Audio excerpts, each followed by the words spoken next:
Welcome to the Plymouth Select Board meeting of January 14th, 2025. Please join the board in the salute to the flag, pledge to the flag. Pledge allegiance to the flag of the United States of America and to the republic for which it stands, one nation, under God, indivisible, with liberty and justice for all.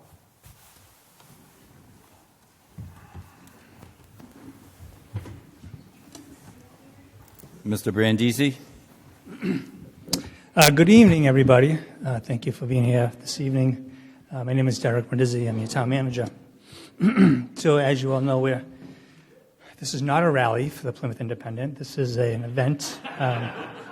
This is an event for Mr. Matthew Muratori.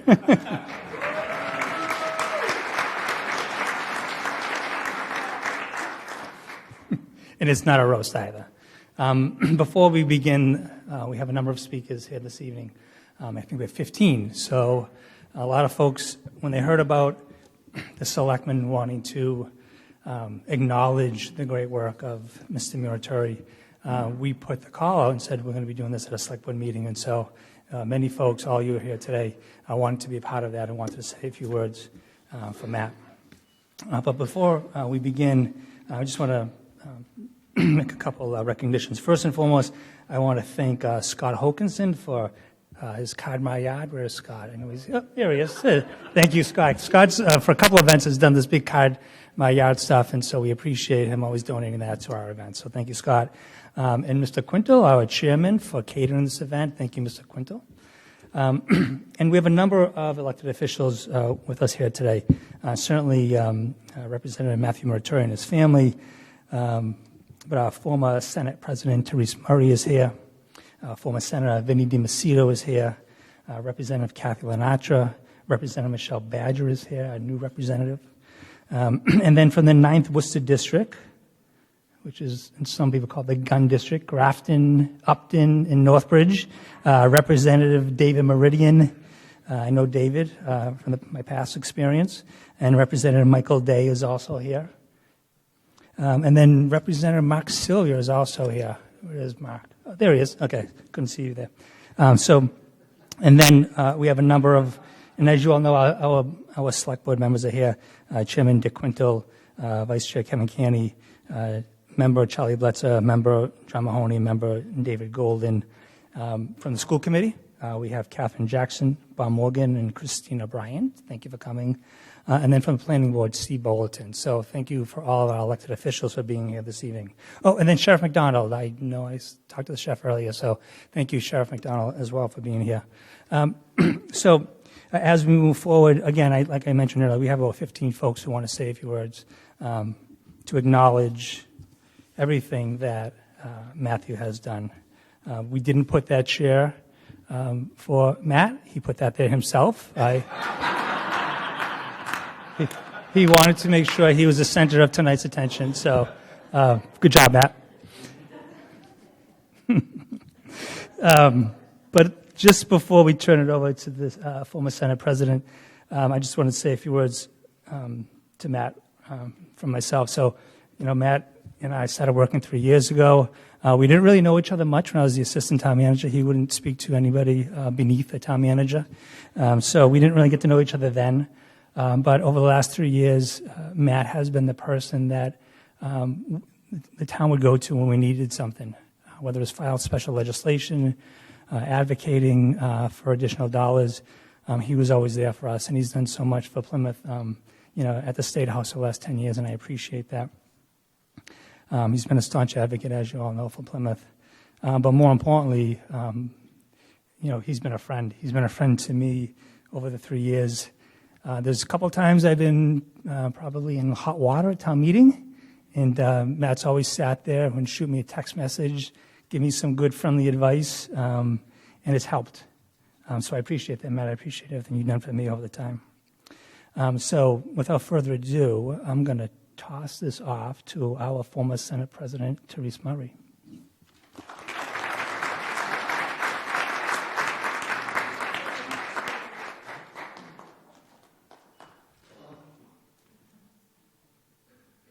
One thing Matt didn't do was get a better sound system for this courthouse. Now, if you go to my courthouse down the street, they have a good sound system. I don't think so.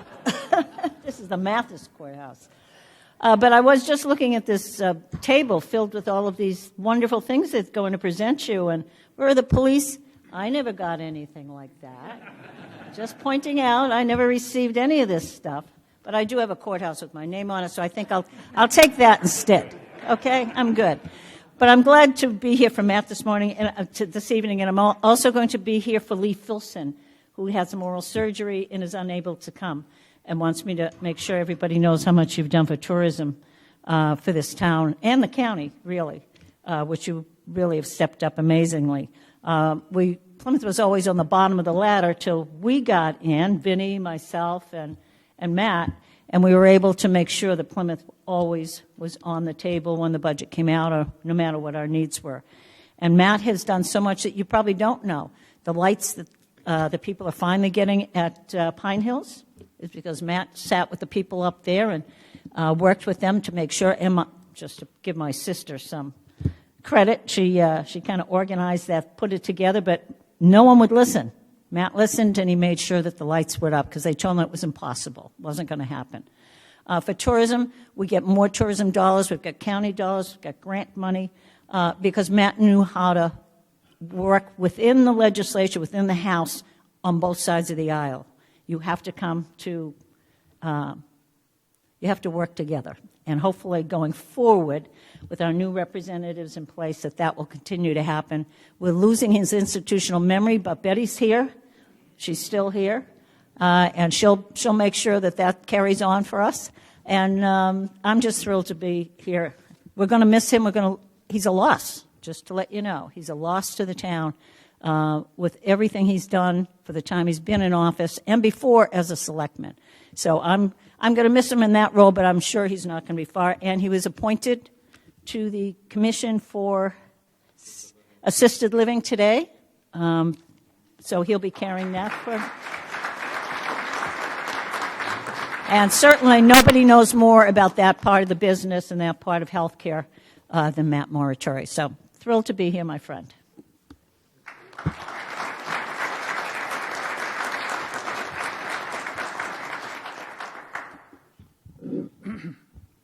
Thank you, Senator. So next person who will speak will be Senator Vinny DiMacedo. You all know Vinny.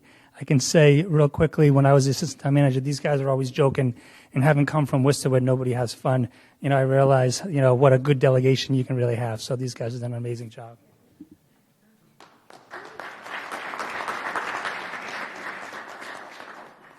Derek, thank you so much for the invitation to the Select Board. I'm honored to be here before you. This is, I actually thought it was going to be a smaller crowd. I'm kind of a little embarrassed saying something nice about Matt in public. This isn't recorded, is it? No, I'm just kidding. The Senate President said it well in regards that Matt has left an indelible mark over the last 23 years that you've been serving in this committee. 20? When did you start as on the Finance Committee? 2005. So, okay, 20 years. Well, it wasn't really that much then. I'm sorry. I thought it was 23.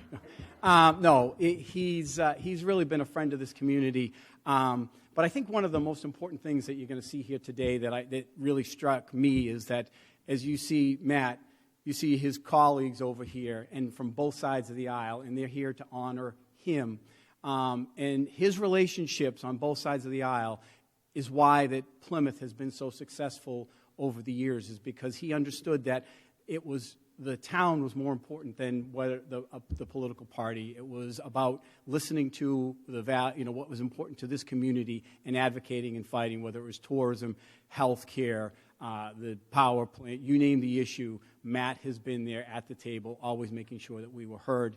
I'd be remiss if I didn't give a shout out to Betty, who is always there. She gets my phone calls all the time since I've been gone, and she has been a tireless advocate for this community as well. Representative Silva, you're very lucky. We are just incredibly grateful for your service, but most importantly for me, for your friendship. You've been a great friend over the years, and I'm just grateful for all that you've done for this community, and I look forward to collaborating with you still. even though Terry and I are gone, we haven't gone out totally away, and we still love this community and appreciate everything that Plymouth's about. So thank you so much, and appreciate the opportunity to say that. Thank you, Vin. So our next speakers come together from the 1st Plymouth District and 12th Plymouth District, Representative Kathy Lenatra and Representative Michelle Badger.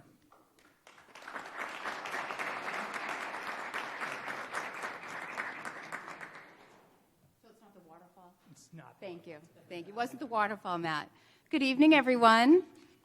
For those that don't know me, I'm Kathy Lenatra, and I have had the true pleasure of serving with Matt. It's truly an honor to stand here tonight to celebrate my colleague, my partner in countless endeavors, and my dear friend, Matt Muratori, as we declare the 14th Matthew Muratori Day. Over the past 6 years, Matt and I have worked together on everything from important legislation to ribbon cuttings and just about every community event that you can think of. Whether it was advocating for funding for our schools, funding for infrastructure, cutting the ribbon on local businesses, or showing up to support the incredible people of Plymouth. Matt was always there with a smile, enthusiasm, and of course, his phone ready for a selfie. In fact, there was a point when I realized there were more photos of Matt and me than there were of me and my husband. It became a running joke in our house, and my husband, Mike, just started calling Matt my other partner. And you know what? He wasn't wrong. Matt has been an incredible partner in this work, and I have been so lucky to share this journey with someone who cares so deeply about our community. I can't look at you. Matt, you've brought so much heart and humor to every moment, and while I'll miss working together officially, I have no doubt our paths will cross again.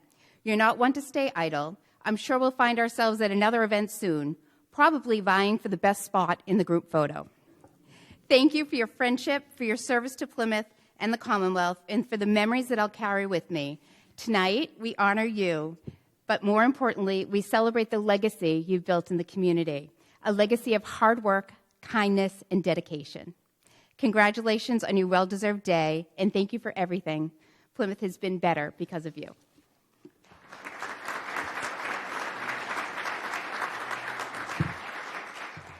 And I'm Michelle Badger, and I'll be fast since we already had an opportunity to do this at school committee, but I'm really proud to be a part of this with you. I'm proud to be filling your shoes. They're big shoes to fill, so I'm going to work really hard to do that. But you've always been there for us, always willing to take a call on a Saturday morning, on a Friday night, whenever we had a question on the school committee or at the gym. I was literally just about to say that. Or at the gym every Saturday morning when I harass you while you're on the bike trying to work out. So sorry. I like the trying part. Yeah. Well, no, you're trying. I'm interrupting. But, you are always willing to go above and beyond. You are always willing to have those conversations. And I know where to find you on that bike at the Y. And I know your phone, and I will not stop harassing you or asking you questions. So I'm very just honored to be here to celebrate you today and, thank somebody who has really been a true friend to Plymouth and is a friend to all of us, and we're really lucky to have in our community. So thank you.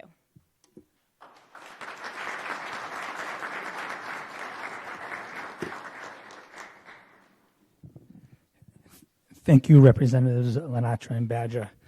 So as you all know, there's not a lot of Republican state reps out there, so I had to scour. Oh, go ahead. I'll keep talking while you guys are there. So I had to scour the state to find the next two speakers, to find some Republican state reps to come down and speak to Mr. Muratori. So, rhinos. So next speakers are both Representative Day and Representative Meridian.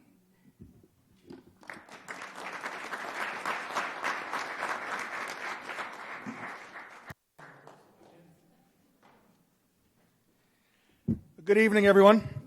I'm Michael Day. I'm a state rep from Stoneham, up in the hinterlands north of Boston, about 10 miles north of Boston. For the record, I'm a Democrat. I'm sure the speaker doesn't hear otherwise.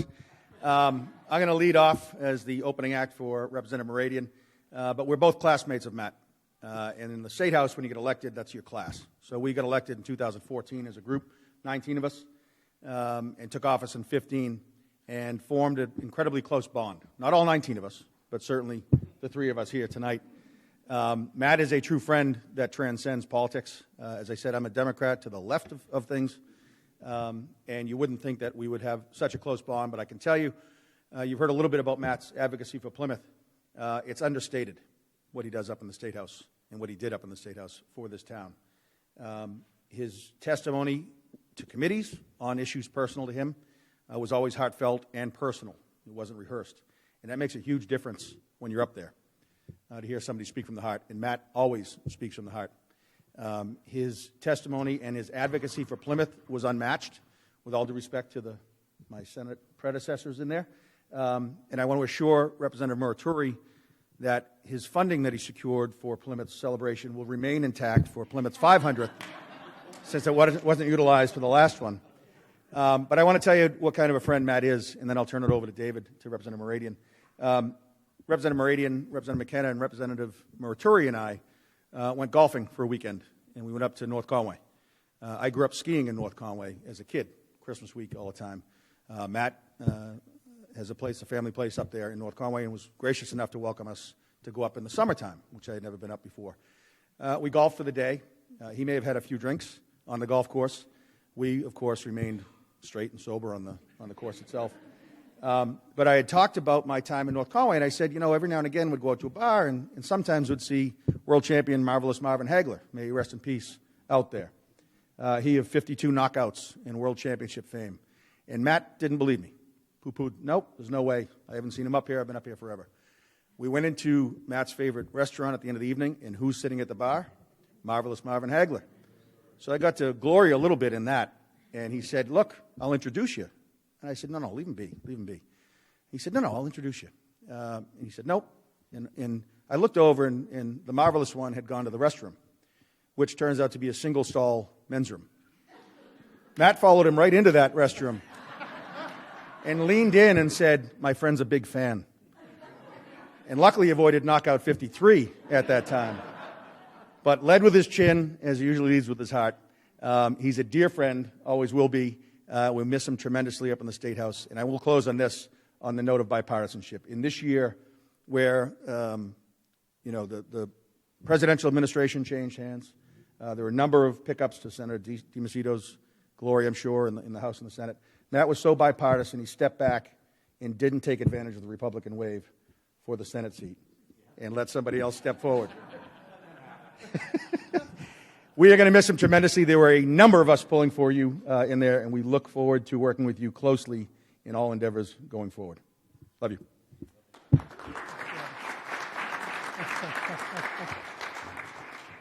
Good evening, everyone. I might look somewhat familiar to you because I spent many months in the entirety of this fall down here campaigning for my very best friend. I'm David Meridian. I'm the state representative from Grafton. I've had the privilege and honor of sitting next to Matt for the last 10 years. And while it's great to sit next to Michelle, boy, do I miss you. Mike touched on a lot of the things that I definitely wanted to mention. Again, the fact that I spent the entirety of my fall in Plymouth. Please don't tell my district that. But I really wanted to see him win. I appreciate you stepping up for the Republican cause. As I said, my last name's Muradian. It's M-U-R-A-D-I-A-N. You might confuse that with M-U-R-A-T-O-R-E. So Muraturi and Muradian sitting next to each other, got confused all the time with each other, up to the point in this last session that someone came up to me and said, boy, I know you're a golfer and you have so many good golf courses in your district. And I said, thank you. I said, yeah, we have Shining Rock and we have Highfields. And he said, no, you have Pine Hills. And I'm like, damn it, again. So I said, no, that's Matt. He's right here next to me. But honestly, I do appreciate you guys throwing this event together for Matt. It was very difficult to lock down his time being up here from Naples, Florida, and interrupting that with his time down in Naples, Florida, and then being back up here from Naples, Florida. So that's wonderful to be here. And as my good friend and colleague Mike Day did say, I really appreciate all the advocacy that you did with the entire legislature, with many of your predecessors for the Plymouth 400. With all the money that the Commonwealth spent towards the Plymouth 400 and put towards it, I expected golden roads, but we can worry about that for the 500th. Before I get into presenting a citation to you, I did want to make sure to extend My sincere thanks to your better half and the entirety of your family for sharing Matt with us. Literally, my best friend is because you allowed him to run. So Kristen and family, you guys deserve a round of applause. Thank you.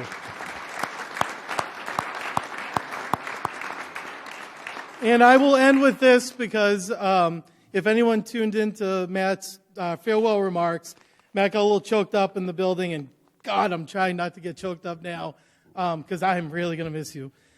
So on behalf of the House of Representatives, and I know that there is a citation that's going to be presented to you either later or not, but Mike Day and I wanted to present it as your classmates. We have a citation, and it reads, "Be it hereby known to all that the Massachusetts House of Representatives offers its sincerest congratulations to Matthew Murray in recognition of your 10 years of dedicated public service as a state representative, along with the endless friendships and memories you've made." And that's really what this job's about. The entire membership extends its very best wishes and expresses the hope for future good fortune and continued success in all of your endeavors. It's given January 14th, 2025. It's signed by your best friends, Mike and Dave. We love you. Thank you.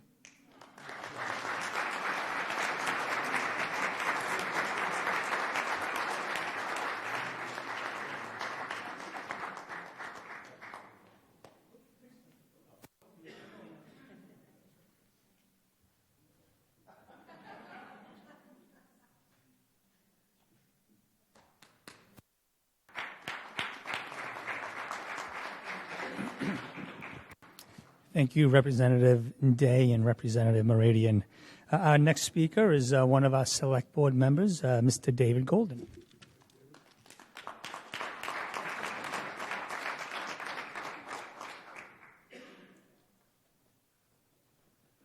Good evening, folks. It's a real honor to stand up here today, and I do have to start by saying, Casey, thank you for putting me up after Matt's three best friends in the House.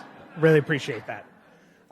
You folks have heard a lot about all the great work that Matt's done up on Beacon Hill. But what I wanted to get up here to say today, and I'm going to get choked up, is to talk about the work that he does here in the district, and most especially the work that he does with his constituents. When I first got to town, I was a nobody. No one knew who I was, and my wife and I moved here full-time during the COVID era, so everyone had lost their minds at that point in time, myself included. And one day, I called Matt's office, and when I started asking questions, I could hear poor Betty roll her eyes on the other end of the phone. I was very interested in getting the government back open, both here and up in Boston. I was astounded when, within 15 minutes of being off the phone with Betty, that Matt called me back. And ever since that first conversation, he's been a great supporter of mine. Whether it's through committee work that I'm doing here in the community, through my campaign, or just being there to bounce ideas off of. And I'm not the only one. You ask anyone in this community, Matt Muratori is the guy that you go to when you need something done. So Matt, I want you to know that you're a singular individual in Massachusetts politics, but you're also a singular individual in my life, and I can't thank you enough for the impression you've left.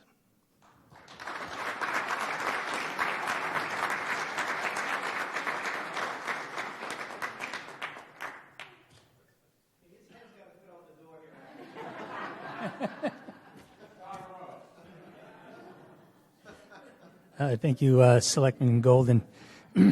Our next speaker. Yeah, oh no, he's next. He's next, Matt. So, our next speaker, who knows what he will say, is Mr. Bill Hallisey, who is former select board member and is now the chair of the Plymouth Foundation. Mr. Hallisey, please come forward.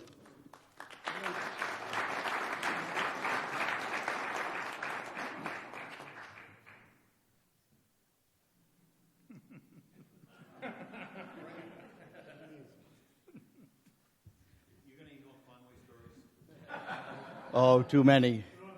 I don't want the Independent to go crazy, though. Boy, Matt had a look of horror when he saw me sitting over there that I was going to get up and speak. But I must say, I met Matt when I first got on the board back in 2009. Matt got on in 2010. We formed such a great friendship right out of the gate. You know, Matt is one of the most caring people, whether you're a Democrat, you're a Republican. If you're a human, he loves you, he'll help you. I think what he's done for this community over the years has been just outstanding. He's an outstanding father. He's an outstanding, just all-around great guy. I mean, you meet so few people in this world. Matt's one of them. And politics can be a tough racket. You know, you take some heat, you make good decisions, you make bad decisions. And sometimes you have to roll with the punches for the greater good of everybody. And that's what Matt's done. Whether you were on his team or you weren't on his team, if you had a problem, he'd reach out to help you. I just hope, you know, as politicians and elected officials and the Board of Selectmen, and, you know, if everybody can model of somebody like Matt Muratori, you're doing something right. So I'm grateful I got to say some words for Matt tonight. I have many other stories that would make this night quite interesting. But I will say, since I knew Matt, going back to when we first got on, we just hit it off. Our families gelled very well. We had some great North Conway stories. My 3 girls, his 4 girls. It was happy when they came. It was happy when they left.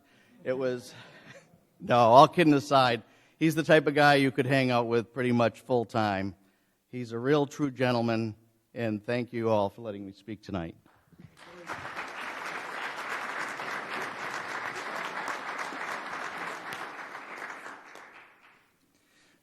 So we have a number of folks, and others, that would like to provide gifts to Matt. But as we prepare for the gift presentations, I just want to read a few things out of Matt's bio because I think it's important, especially we can get these in the minutes of the selectmen meeting. So just a couple of things I think folks need to be aware of. So he served in the House Ways and Means Committee.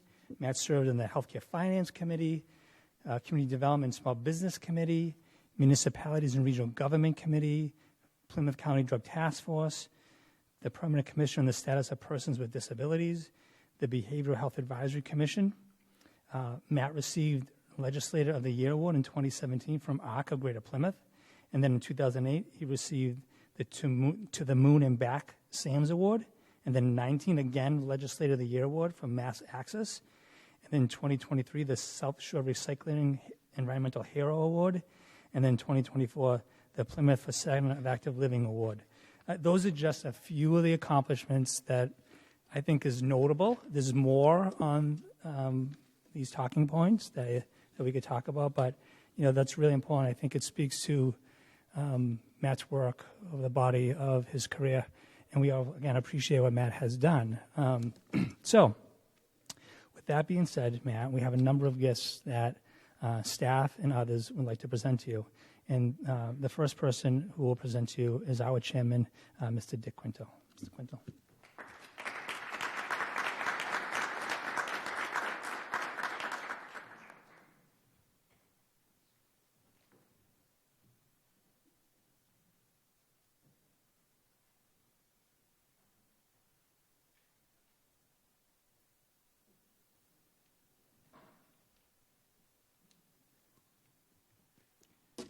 We have a nice plaque here for you, Matthew.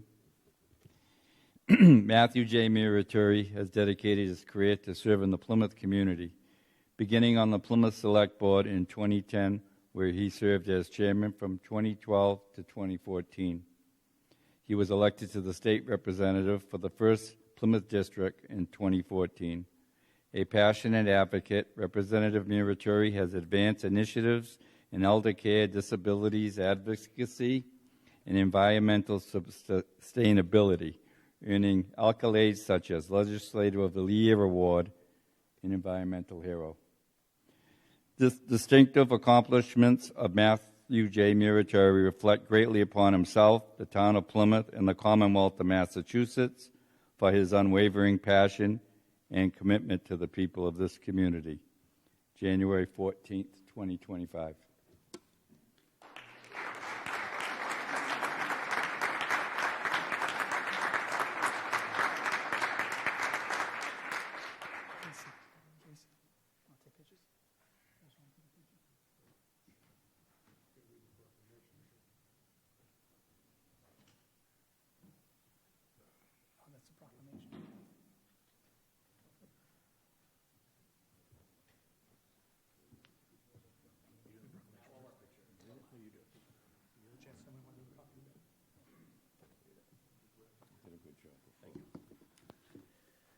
We also wish to present a proclamation from the town of Plymouth. Whereas Matthew Muratori began his tenure as state representative of the 1st Plymouth District upon his election in November 2014, demonstrating a steadfast commitment to public service. And whereas, prior to his service as state representative, Matthew Muratori dedicated himself to the town of Plymouth through his work on the Plymouth Select Board from 2010 to 2015, serving as chair from 2012 to 2014, as well as through his earlier roles on the Plymouth Advisory and Finance Committee, the Plymouth Regional Economic Development Foundation, and the Plymouth Council on Aging, where he served as both a board member and chair. And whereas his dedication has been repeatedly recognized through honors such as the Legislator of the Year Award from the Arc of Greater Plymouth and Mass Access, the Champion of Tourism Award, the Environmental Hero Award, and other distinguished accolades for his exemplary service to Plymouth and the Commonwealth. And whereas Representative Muratori has served the community as a member of the Sunrise Rotary Club, Plymouth Youth Development Collaborative, Knights of Columbus, and the Plymouth Area Chamber of Commerce, and has provided leadership through positions with PAC TV, the BID-LH Plymouth Advisory Board, and the Plymouth Networking Group for Seniors. And whereas Matthew Muratori has balanced his professional and civic responsibilities with a fulfilling personal life as a devoted husband to Kristen, a local attorney, and a proud father of 6 daughters and grandfather to 1 granddaughter. Therefore, we, the Select Board of the Town of Plymouth, Massachusetts, recognize Matthew Muratori for his exceptional service, dedication, and leadership, and do hereby proclaim January 14th, 2025, as Matthew Muratori Day in the town of Plymouth, Massachusetts, given at Plymouth Town Hall on this day in January 2025.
All right, so we're going to move on to the board chair of the Chamber of Commerce, Mr. Scott Hokinson.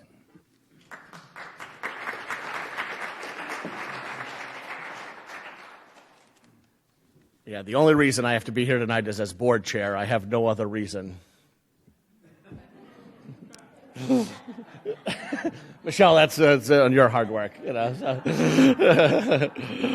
No, I have one fun story to tell. Bill, Halsey, Matt, and I were at a fundraiser over at Southers Marsh, and we saw the wedding chicken. And all due respect to Will Stearns, we're like, let's go hit Malbar afterwards. And Bill had a buddy of his with us, and the 4 of us went, sat at the bar, and ran up an expensive tab. And I ran up to the hostess and said, "I want to cover this," and she said I was third. But on behalf of the Chamber of Commerce, Matt is a fellow Rotarian. He's a friend. He's been a client. I sold a business to Matt, and you're a mentor. I am trying to be a good husband and father, and you're an absolute great example of that here in town. And this is my hometown, and it's better because of the work you've done. It is my pleasure to recognize and express our deep gratitude to you, to your family. We all know how much this is a family effort, and your family has done this. And to Betty, we really appreciate you, and thank you for all the work you've done for us. Matt's unwavering dedication to all facets of the community, especially our local businesses, has been truly remarkable. Plymouth runs on small business, and Matt never forgot that. The Chamber is honored to work closely with Matt over the years. Your leadership and partnership, especially during the COVID-19 pandemic, it was the time when this town really shined, and we did the best we could with your help. You really played an instrumental role in getting us the resources and getting the information to people as soon as we can. Your vision and commitment to Plymouth success, and thank you to those fellow people who funded the Plymouth 400. I promise you, we got a nice dredged harbor. We really appreciate it. We got cruise ships coming in, so lots of good stuff. We got a better dock for our fancy boats. Really appreciate you. But on behalf of the Chamber and the entire community, you're a special person. You're a good friend, and I get to see you most Thursday mornings at Rotary, and I'm grateful for that. As a token of our appreciation, the Chamber has a small appreciation, but I hope you take away much more than this token, the legacy and the successful businesses that thrive in this hometown. Thank you.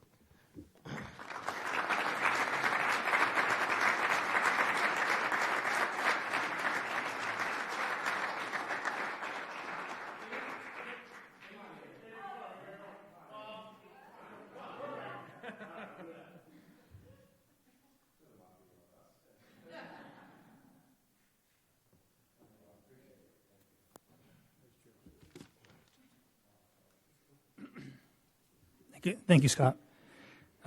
So we have a number of departments who've had the opportunity to work with Matt over the past decade, and they want to acknowledge his commitment and his advocacy for their specific departments. So starting off, we're going to turn the mic over to Commissioner Michelle Brady.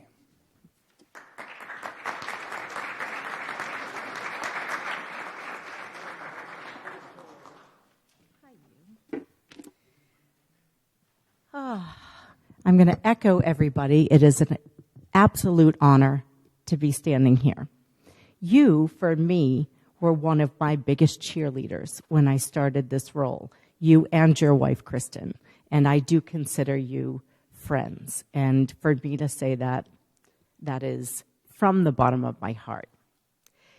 State Representative Moratori, one of the few politicians that can both talk the talk and walk the walk. On behalf of Cal and HHS, we are humbled and honored to present a small token of our appreciation and a poem. For a delegate, a state representative named Matt with 2 T's.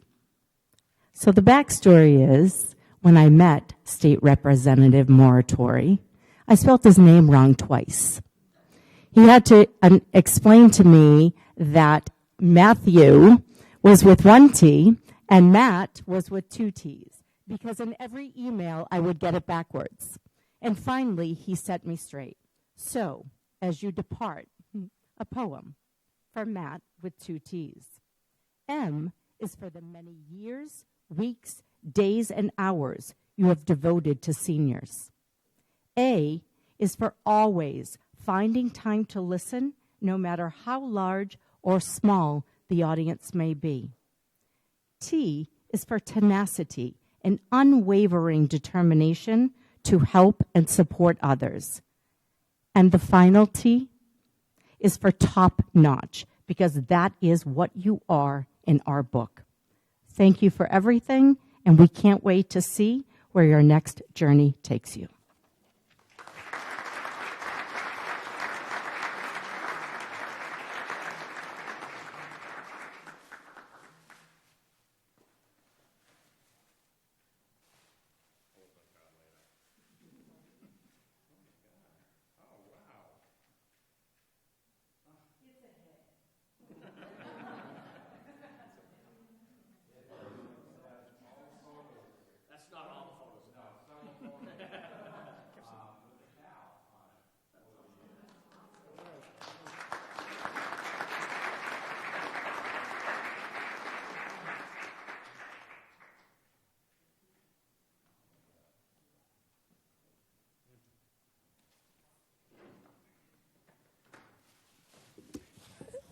Thank you, Michelle.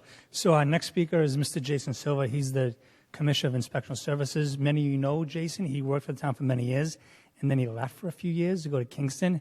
And like all of us, Plymouth sucks you back in. So Jason is back, and I'm going to turn the mic over to him. Jason.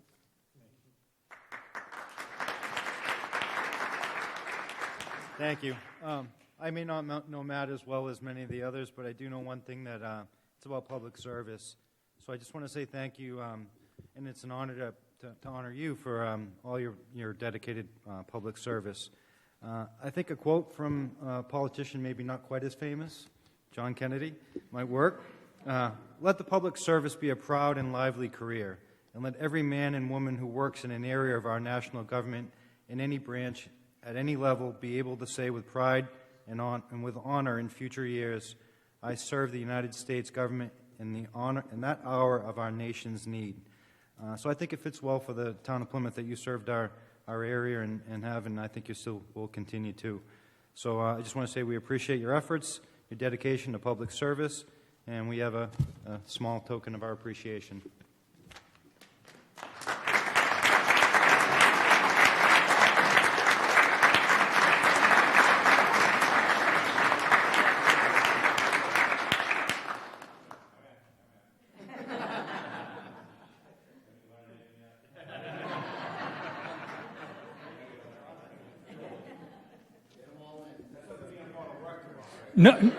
No retaliating against small businesses, Mr. Muratori. It's not accepted. So who's next? Chief Flynn is the next speaker to present you with an award. Thank you.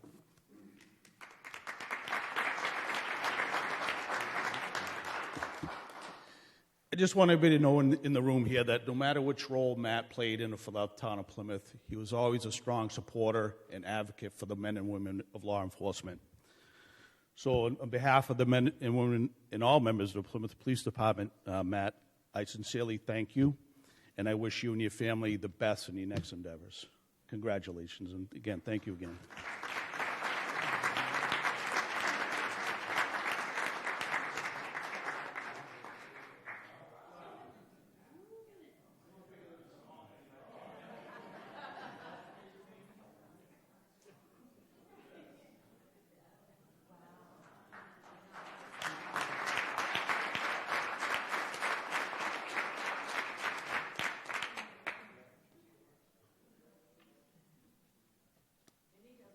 Thanks, Chief.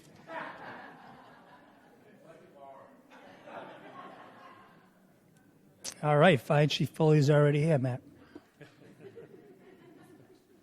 Hey, Matt. So Matt and I have been working together, I think, in the better part of 20 years. I've served in a few different roles within the fire department, also as an employee representative as well, with Matt working on advisory finance and then with the select board. We had many meetings together over the years, some of them spirited, but I can tell you that I've always appreciated the fact that anytime I've been able to work with you, that you've been there genuinely trying to solve a problem, and I think that throughout any of those times we've been able to do that together, and that speaks a measurable amount about you, who you are, and what you think about this community and how you serve. So as a token of the appreciation from me, from the fire department, and the men and women of the fire department, we have this shield that was hand-painted. And the history of a firefighter's shield is that you're presented your shield when you become a firefighter, and it designates who you are, what rank you are, and where you work, who you represent. And I believe that that encompasses you as well. That is who you are. You are a representative of the town of Plymouth, and it's right there on that shield in gold.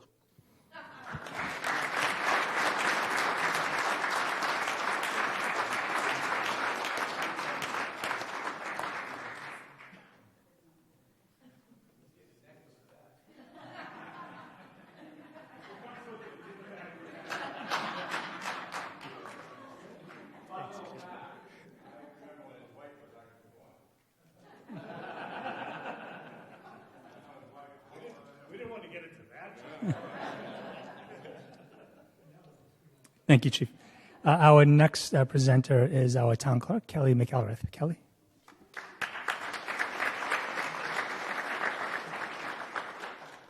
So, Matt, I've only known you a couple years. It's been awesome working with you through the town clerks. Yeah. Well, we're not going there. But you've been recognized this evening by all your accolades and everything that you've done for the town of Plymouth. So I decided to go back and look in some of the files, and I found your voter registration from 2002. So we have it framed for you. So because none of your accolades would have happened if you were not a registered voter in the town of Plymouth. Thank you.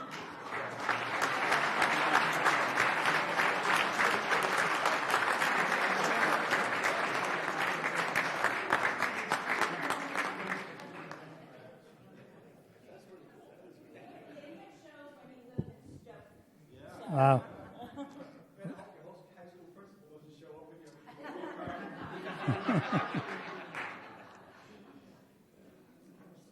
Thank you, Kelly. So, Matt, we are done filling you. That's it. That's all we have. Well, we have a 7 o'clock select board meeting we have to get to, so we're running out of time. But this is your opportunity to address the group and have any parting words. Matthew?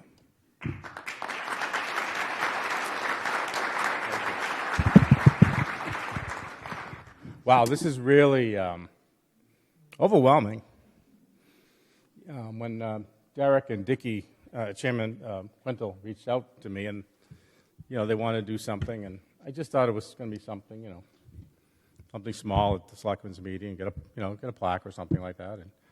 And when I walked in here tonight and saw all of you and all the people, and I started looking around and like, what a diverse group of people you really are.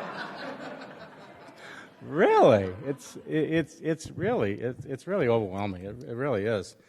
I said to somebody downstairs, I said, I don't really deserve all these accolades. My job and our role as legislators is to support what you all do. You all do the hard work. Our job is to help facilitate and get what you need. And to me, that was always the easy part. But I do want to thank some people. Of course, I want to thank the board. Thank you so much for this. Dickie and I go way back as well on the board. And if there's anybody that deserves credit for my career, it's John Mahoney.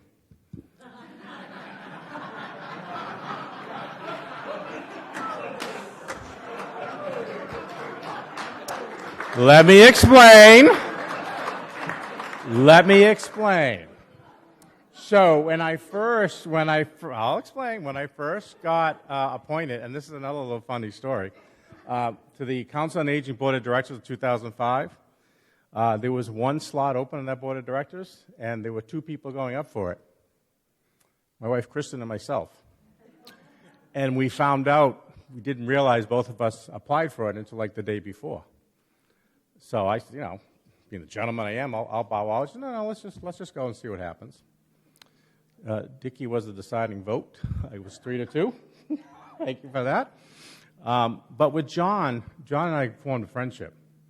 And when I was on the finance committee, and John's the one that really encouraged me. Him, David Malaguti, and Karen Bukes really encouraged me to run for the select board and get involved.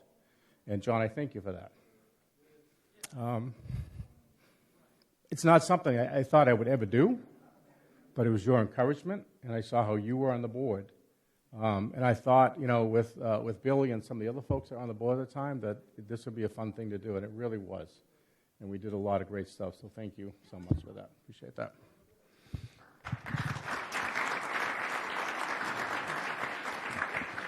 When I first got elected to, even before I got elected, and I was thinking of running for state rep, of course, the two people that I reached out to are my mentors, Terry Murray and Vinny DiMacedo. Yeah. They were, I am who they created, because I learned from them how they dealt with this community. And I felt, Michelle, you talked about big shoes to fill. Try to fill these two people's shoes. But I followed what they did, and I saw how they worked together. It wasn't about party. It wasn't at all. It was about community. And this was a community that we loved. That's why we moved here in 2001. We want to be part of a community. We want to give back to the community. We want to show our kids, why it's good to give back to a community, be a part of it. And Matter of fact, my daughter Emma, who's here tonight, I think she was only 1 year old when I started. And I had 2 more kids after that, too. So we only had 4 at the time. But it was important for us to give back. But Terry and Vinny, you really paved the way for us here. And we had some fun along the way as well. And then when Kathy came along, we certainly did have some fun as well. And it's been a great partnership all along, all these years. But the common goal that we all have, and Michelle, you'll see it, and Mark, you'll see it. Of course, Dave and Mike know this, and Billy knows this as well. It's all about just the community. There's no egos here. Well, maybe a little bit, but there really isn't. It's about really supporting the community, and we have a great community. And you look back, 20 years went by fast. It really did. And we look back at where we were 20 years ago. We didn't have 2 new high schools. We didn't have a senior center. We didn't have this town hall. There's a lot of things that have happened in 20 years, and I didn't do that. We all did this together. And I'm so proud to be part of this community, to be part of this this event tonight. I really appreciate this so much. And who knows what the next chapter is going to bring. I never thought I'd be a selectman, never thought I'd be a state rep, and not sure what the next chapter is going to bring, but I'm enjoying life now. And again, thank you so very much. And I could not have done this without my family, my wife, Kristen, and my 6 daughters.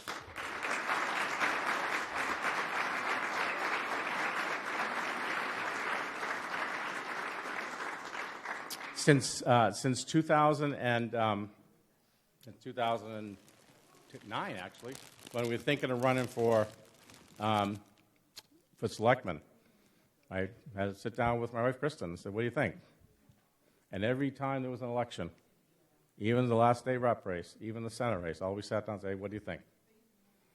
Without that, I wouldn't have been here today. So I thank you so much, and I love you. Can I come up there?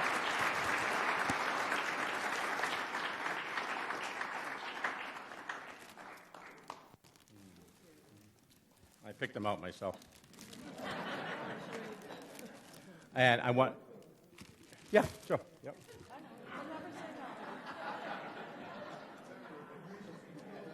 So, yeah. And I'm going to ask my daughter Emma to come up here to represent the family.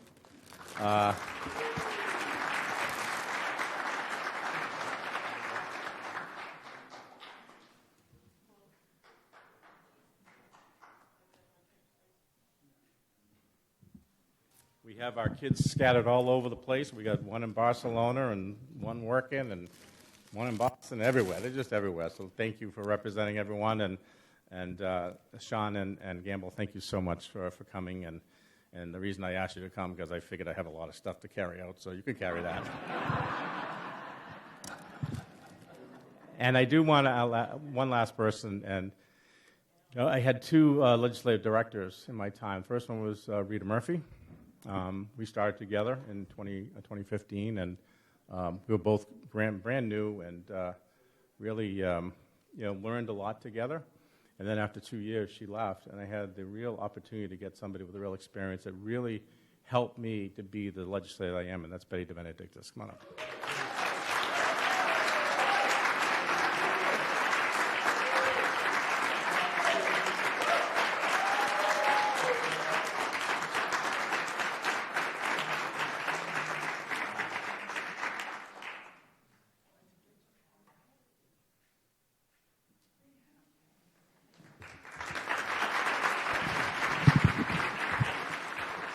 So, Mark, take good care of her.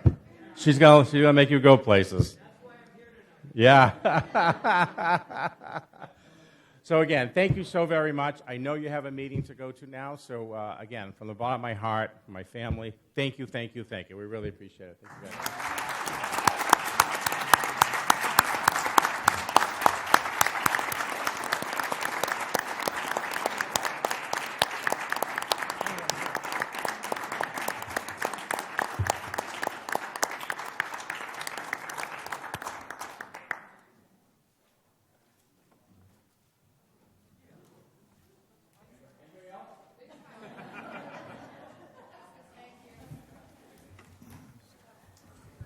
Thank you, everybody, for coming. We're going to, I think, recess, Mr. Chairman? Yes, thank you all for coming out, and thanks staff and yourself, Derek, for putting this all together. And that's how we do it in America's hometown.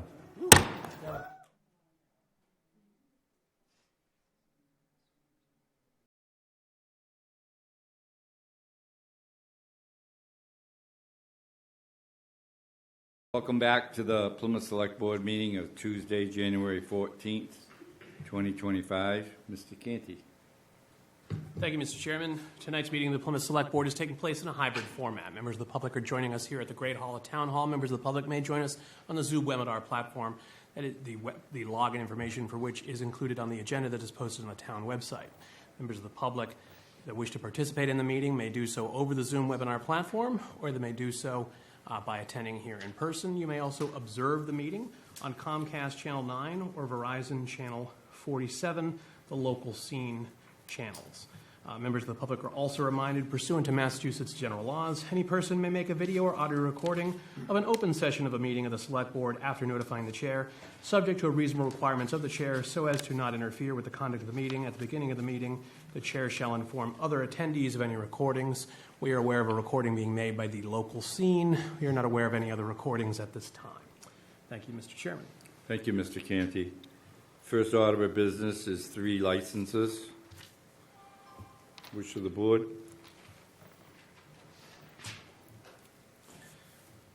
Mr. Chair, if my colleagues do not have any questions or comments, I would make a motion to approve the 3 listed licenses as a group. Second. Motion by Mr. Canty, second by Mr. Golden. Discussion. Mr. Mahoney? Yes. Mr. Canty? Yes. Mr. Blitzer? Yes. Mr. Golden? Yes. And myself, yes, unanimous. Is 12 administrative notes, unless the board objects or the wish of the board.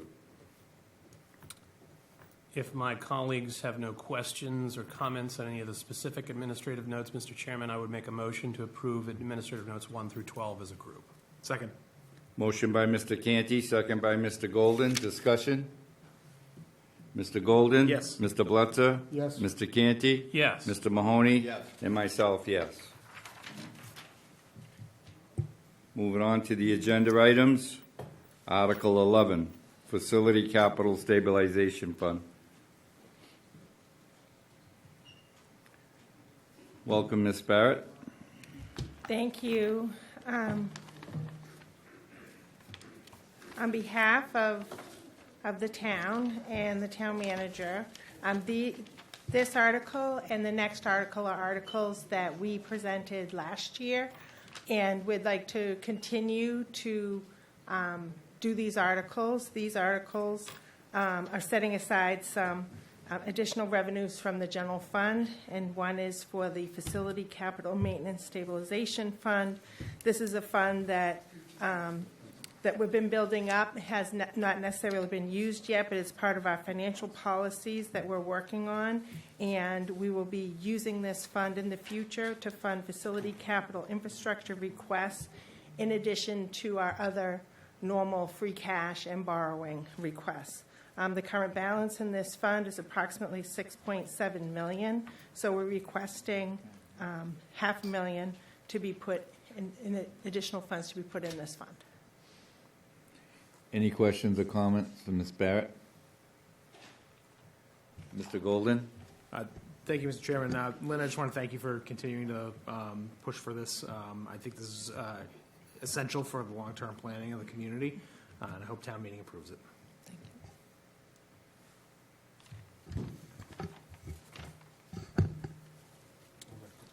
Mr. Chairman, if my colleagues have no other questions or comments, I would make a motion to include Article 11 on the town meeting warrant and recommend town meeting approve it. Second. Motion by Mr. Canty, second by Mr. Golden. Discussion? Mr. Golden? Yes. Mr. Blitzer? Yes. Mr. Canty? Yes. Mr. Mahoney? Yes. And myself, yes. Unanimous. Thank you. The second article is for, similar to the facility maintenance, we would like to set aside $500,000 in the Nuclear Mitigation Stabilization Fund. This fund was established several years ago by the town, and its current balance has $9.9 million in it. And I believe that this is one of the goals of the select board, to get a healthy balance in this fund for the potential of our future with regards to Holtec. Any questions? Mr. Canty? So Lynn, the current balance is 9.9. We're putting in 500,000. So after this vote, if it were approved by town meeting, it'd be approximately $10.4 million. Exactly. Excellent. Thank you.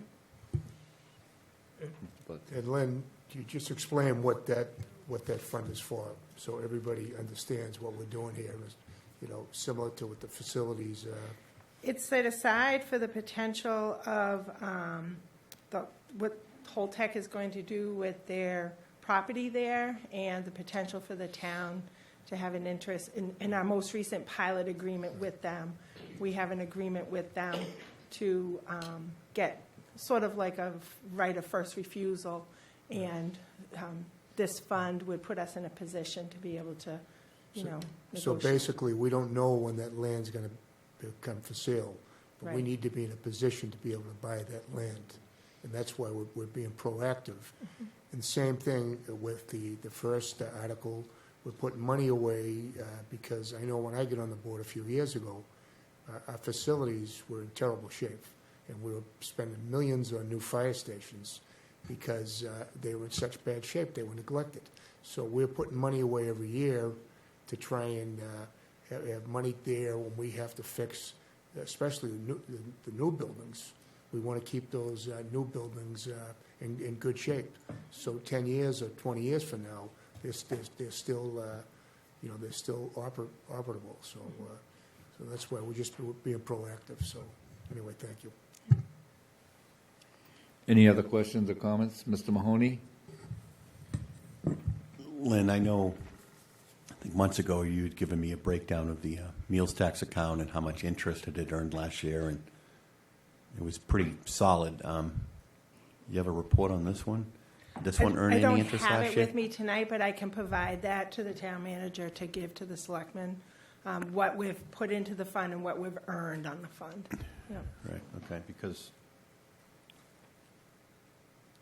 the benefit right now, I know it's painful to the public, especially with respect to borrowing potentially for a house, but we are getting the benefit of some sort of return with the higher interest rates, correct? Yes, yeah. Yep. This Yeah. money's invested. So just reinforcing what Mr. Bletcher said, this account was created almost maybe a little over a decade ago now in anticipation. It was always not a question of if the plant was going to close. It was only a question of when. So putting the community in a better fiscal position, so if and when we needed something with respect to economic development or security or safety or even just a straight-out purchase, we wouldn't have to be scrambling last minute to figure out where we're getting this money from. And we already know going in that if we get the opportunity, I think the federal government, the state government, the private sector is probably going to be with us there to help us get our goal accomplished. Any other questions from the board? A motion? I'll make a motion that we include Article 12 on the warrant and recommend the town meeting approve it. I'll second that motion.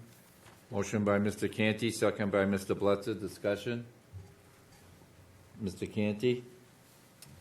So, thank you, Lynn, for the explanation during your presentation. I think that the disposition and future use of that 1,530.35 acres that currently is in the possession of Holtec is very important to the future of the community for a lot of factors. If it's in the hands of certain private development interests, it could significantly add to the existing service burden that the town has, as well as compromising a pristine area of real estate that has some significant unique environmental characteristics, as well as, if we used it properly, could have something light but still beneficial, commercial benefit, some type of earth sciences type, natural sciences type infrastructure some people are talking about that I think could attract good jobs that are doing good work in our community so that more people could live and work within the same town and have a better quality of life as a result of that.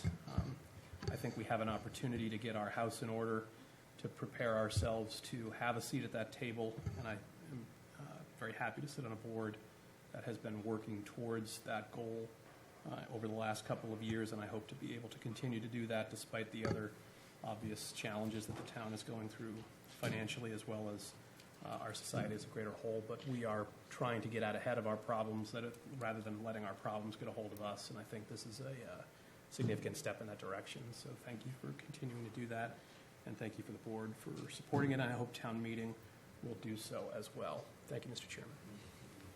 Mr. Blutzer? And I'd just like to add to Mr. Canty's point that the easiest way to control land is to own the land. So we're trying to get ourselves in a good position to do that. So anyway, thank you.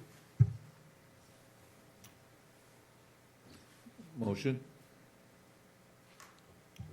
We did Did we do it already? Okay. Mr. Golden? Yes. Mr. Blutzer? Yes. Mr. Canty? Yes. Mr. Mahoney? Yes. And myself, yes. Thank Unanimous. you. Thanks, Len. Thanks. Article 20, Ms. McKay?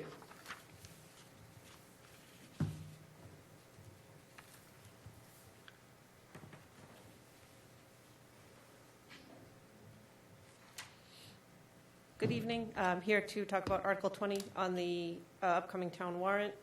I think you have some materials in front of you. Eversource is requesting an easement along Nook Road for the installation of a pad mount transformer at Plymouth North.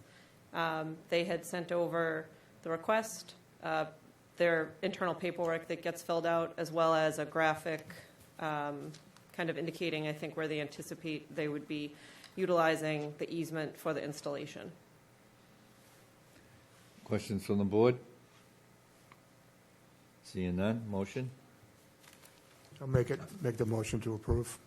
Is that a motion to include Article 20 on the warrant and recommend town meeting approve it? Absolutely. I would second that motion. Motion by Mr. Blutzer, second by Mr. Canty. Discussion? Mr. Mahoney? Yes. Mr. Canty? Yes. Mr. Blutzer? Yes. And Mr. Golden? Yes. And myself, yes. Unanimous. Thank you. Thank you. Article 21.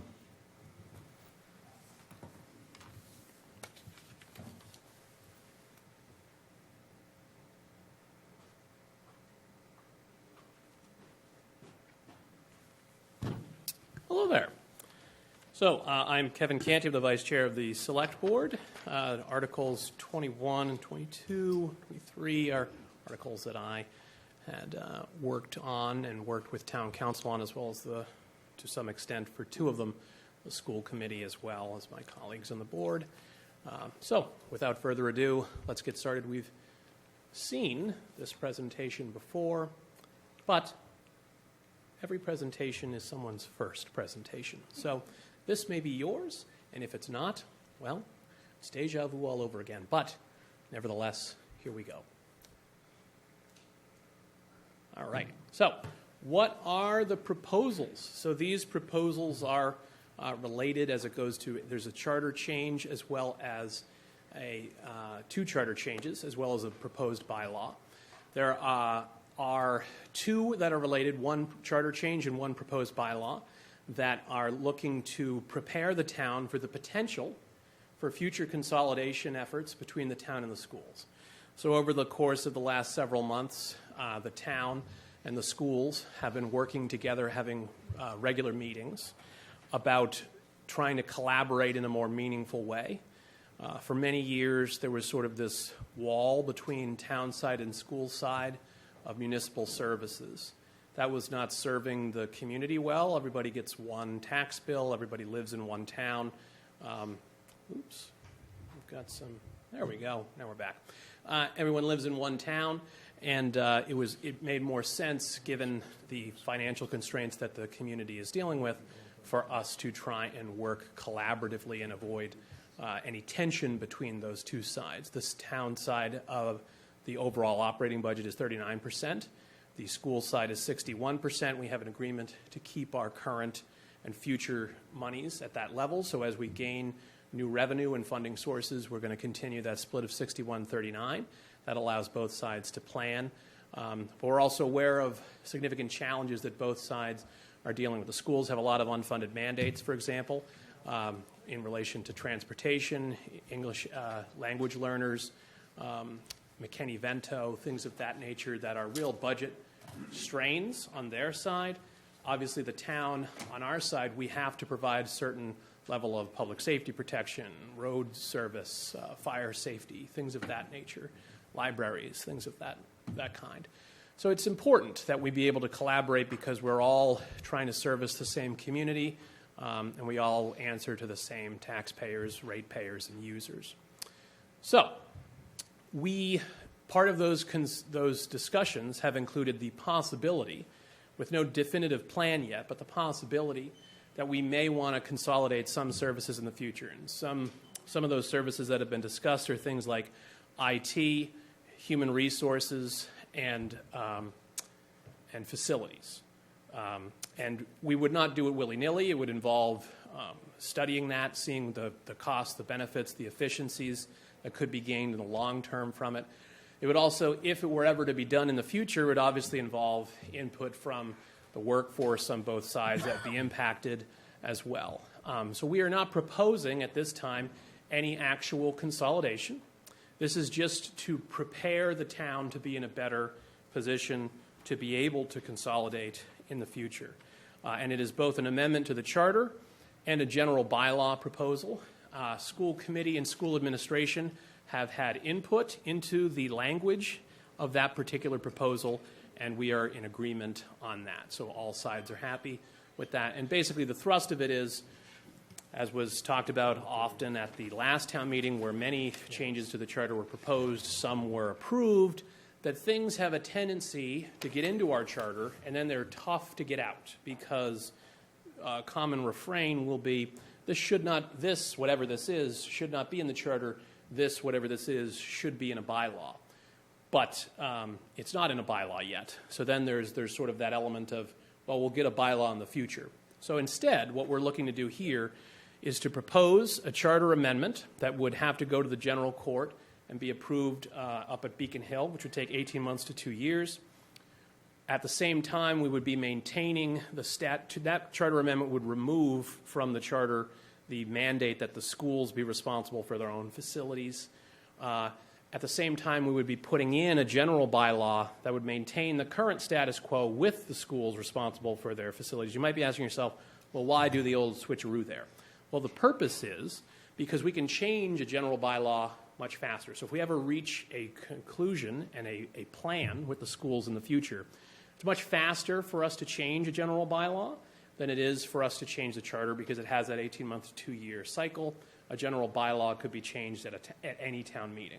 So you'd have like a 6-month turnaround instead of an 18-month to 2 years.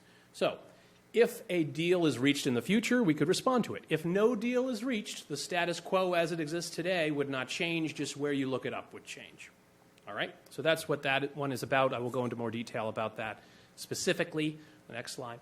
And then there is an additional charter amendment to allow future charter review committees to propose bylaws to town meeting. Because as it stands right now, as I just described, things are proposed. This shouldn't be in the charter, this should be in a bylaw, but that charter review committee can't propose a bylaw.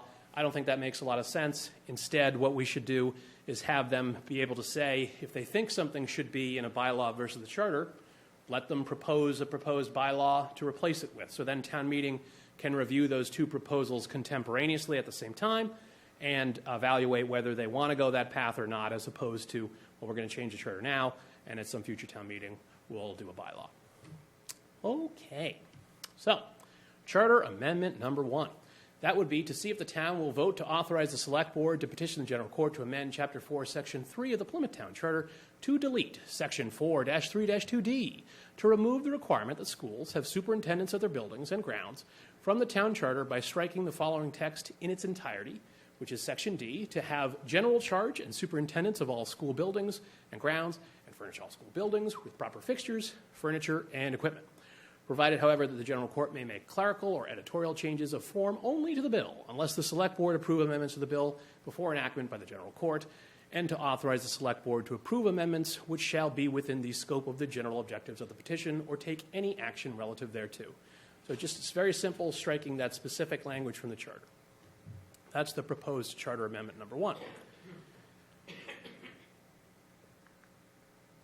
Now, the proposed general bylaw that would replace it would be a bylaw related to facilities maintenance, management, and oversight. Section A, definitions. There's a definition of school facilities. We worked with the schools to define what school facilities is because they wanted something about facilities specifically within there, and we were a little unclear, town council and I, about what is a facility versus what is a building. So we talked to them about that and came up with a mutually agreeable definition. And a school facility that is not a building would be, for the purposes of this section, school facilities shall include non-academic school buildings, school sports fields, and any press boxes, halftime facilities and/or lighting fixtures, or structures associated with them, wells and wastewater treatment infrastructure located on school properties, parking lots, driveways, and maintenance garages. And then Section B is the more operative section that deals with who has the control and responsibility for public facilities, and it shall be appropriated as follows. The school committee shall have general charge and superintendence of all school buildings, school facilities, school vehicles, school grounds, and shall furnish all school buildings and school facilities with proper fixtures, furniture, and equipment. In Section 2, the town and its various departments and divisions shall have general charge and superintendence of all municipal buildings and grounds, excluding school buildings, school facilities, and school grounds, and shall furnish all of these buildings, facilities, and grounds with proper fixtures, furniture, and equipment. So we have taken the existing language that is in the charter, we have buttressed it with what the school would like to see in there, and we have maintained, at the end of the day, the current status quo, but done it in a way that allows the town in the future, if a consolidation agreement is reached, to respond to that. So then, because they're all really related, I'll go into Charter Amendment 2, which is to amend 7-6-1, the entirety of which is up there. There's a Charter Review Committee. There's also a Charter Commission, which is a separate thing, but under the town charter, a Charter Review Committee should exist every 5 years to review the charter and make recommendations to town meeting of any changes.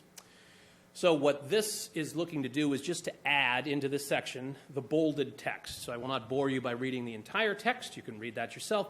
But the bolded text is the Charter Review Committee shall also have the ability to propose new or amended general bylaws for their town meeting consideration as part of their report. So they would make a report about charter changes and bylaws at the same time, and that could be assessed in its totality. So those are the proposals for these particular articles, and I am available for any questions on each or all. Mr. Golden. Thank you, Mr. Chairman. Thank you for your presentation, Mr. Canty. Do we need to vote on this again tonight? Because as my colleagues will note from the meetings that we approved tonight, on December 17th, I made a motion to include these articles and recommend them to town meeting. Do we need to take another vote here this evening? I don't think you do, because you already made a motion to include them on the warrant and recommend them to town meeting. But there was a request to present about them again.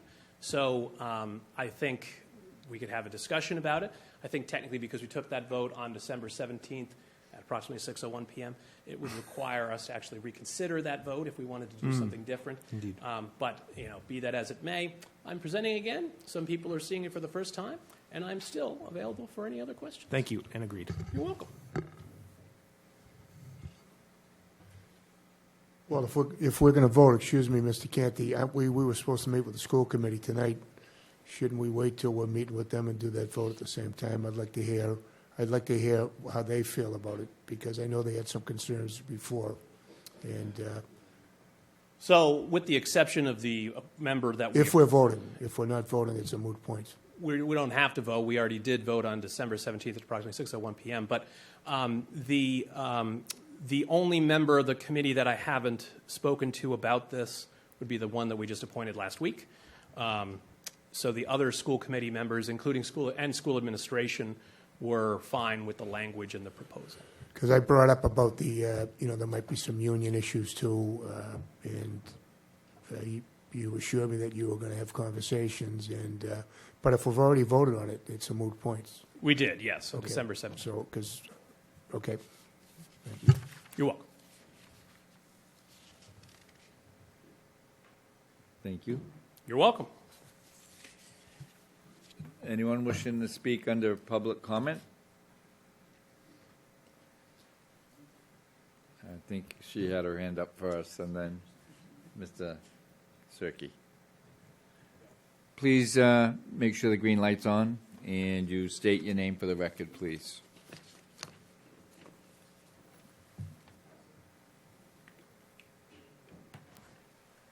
That was a quick meeting. Great.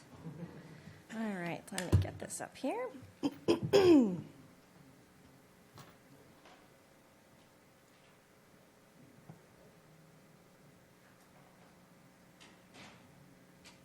Perfect. That's not the right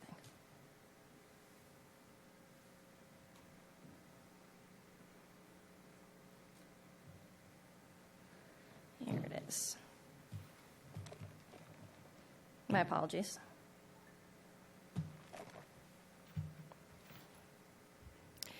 Okay.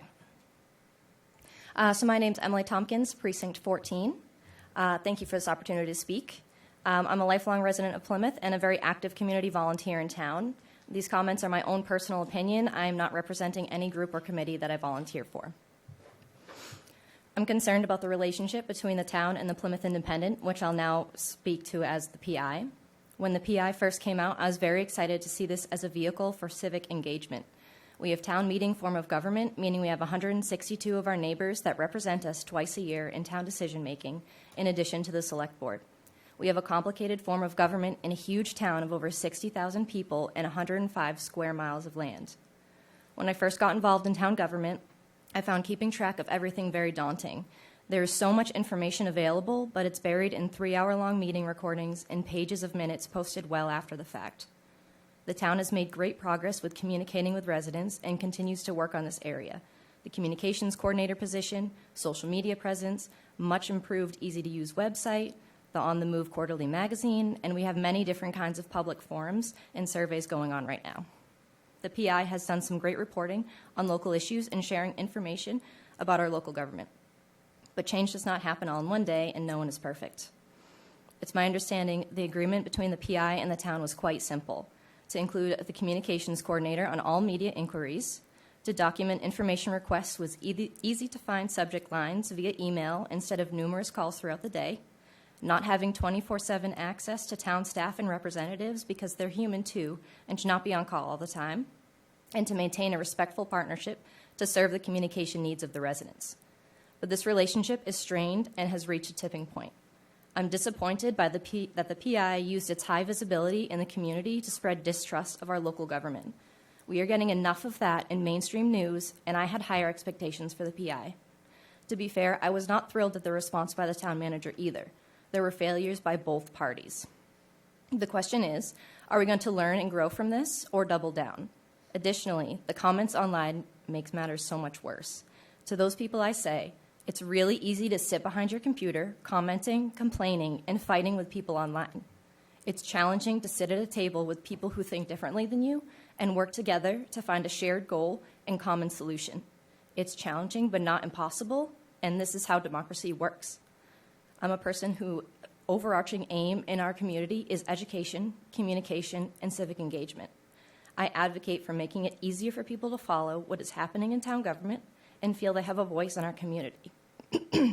I urge the PI and the town to work out their differences and serve the public's need for accurate, timely, easy-to-understand information. The residents are counting on you. Thank you. Thank you. Mr. Cirque was next, and then Mr. Russell.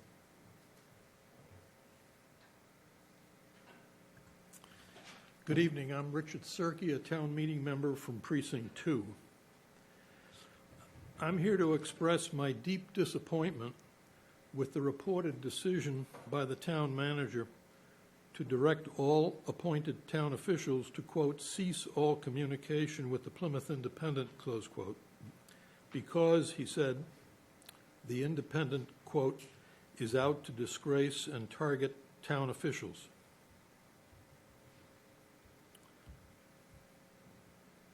The job of journalism is to hold government officials' feet to the fire if and when they withhold information that their readers have a right to know. The press is supposed to be skeptical of people in power.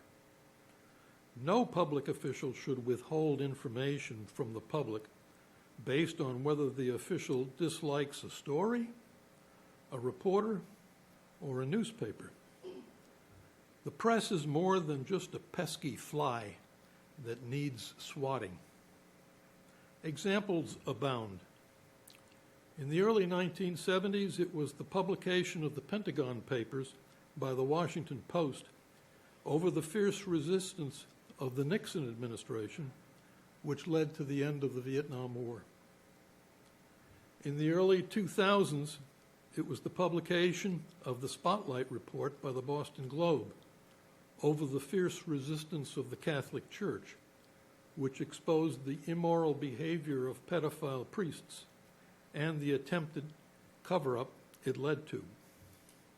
And today, it's again the publication of the Spotlight Report over the stonewalling of Steward Healthcare, which is exposing the plundering of private Massachusetts hospitals by Ralph de la Torre and his cohorts.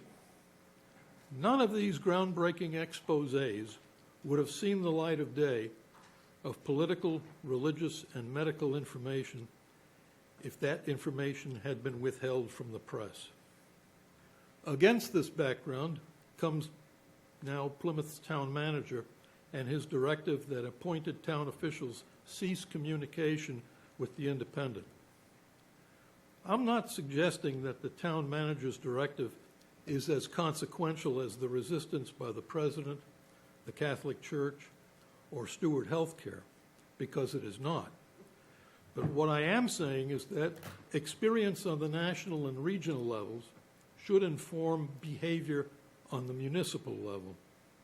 Simply put, a government official who can't accept criticism is like a hemophiliac who hemorrhages even if he's just been nicked. Criticism comes with the territory, and it's astonishing to me that our town manager apparently does not realize this. Excuse me, it's been 3 minutes, Mr. Cirque. I need 45 more seconds. You think? Okay, we grant you. Referring to the Plymouth Independent as the quote-unquote Plymouth Inquirer is beneath the status of his office. It's nothing more than a page from Donald Trump's playbook by tagging his critics with infantile, derogatory nicknames. Surely we're better than that. I believe that the town manager's lack of understanding of the foundational role of the press in a democracy is grounds for a public reprimand at the very least. But his defense will surely be that 4 out of 5 members of this board are apparently in full support of his futile effort to muzzle the Independent. If I'm mistaken in my characterization of those members of the board, you should correct me now. Thank you.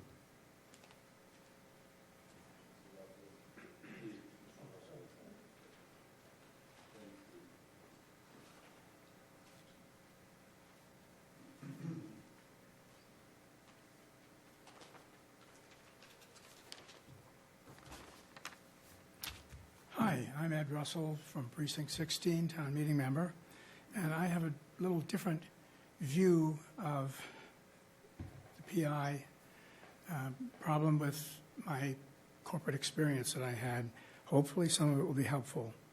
For full disclosure, yes, I was involved with the formation of PI amongst other people, but I'm not on the board, I don't make any decisions, I'm not an officer. I just raise money from the outside, which I think is important. My comments come from a career handling press calls. I worked for a company that had 5 petrochemical plants around the United States, and boy, did they always get in trouble. There were explosions, there were fires, there were just layoffs. It kept me very busy. That I did among my legal job and my human resources job.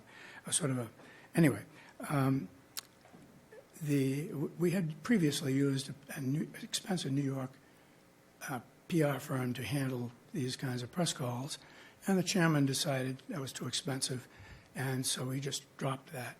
Well, lo and behold, and no surprise, up came a call that worked its way up to his office, and he came running down to mine and said, "Could you handle this?" He was afraid to talk to the press. I said, "Yes, but," and I sort of, with a smile, I pointed my finger at him and I said, "I'll do it if I don't hear any complaints from anybody if things come out wrong." I said, "That's just, it might be my mistake, it might be their mistake, but I just don't want to hear about it." He said, "Deal." He was happy. I was the right person for that job because I was senior enough to know everything about the company and the issues, and I knew the people. So I was able to handle these calls on my own. I didn't have to go get anybody's permission. So when the previous New York City PR firm was working for the company, I got some training on how to handle press things. The first thing they told me was, get on the case soon so that you can get ahead of it, and before stuff starts to burgle up and be trouble. So get it behind you as fast as you can. The word they use is, what was their quote was, cut the bleeding. And so that was number one. Number two was, don't lie, mislead, or hide info that'll come back to haunt you. Third was give as much information as you can, because if you don't, it's just going to go on and on. So you don't talk about, we had technical operations and we had chemical processes. We couldn't talk about any of that. We couldn't even talk about what we were. Mr. Russell, how much more time? Sure, I need another minute, that's all. So I offered, this is helpful, I offered information, just somewhat relevant. It was the problem happened in the X plant. We had X employees there, X number of square feet. We made X, Y, Z thing. Just give them stuff to help them do their article. And that was very good because it built a relationship. And the end of the story is I never heard another word from the chairman of the board. He was happy with everything, and everything worked fine.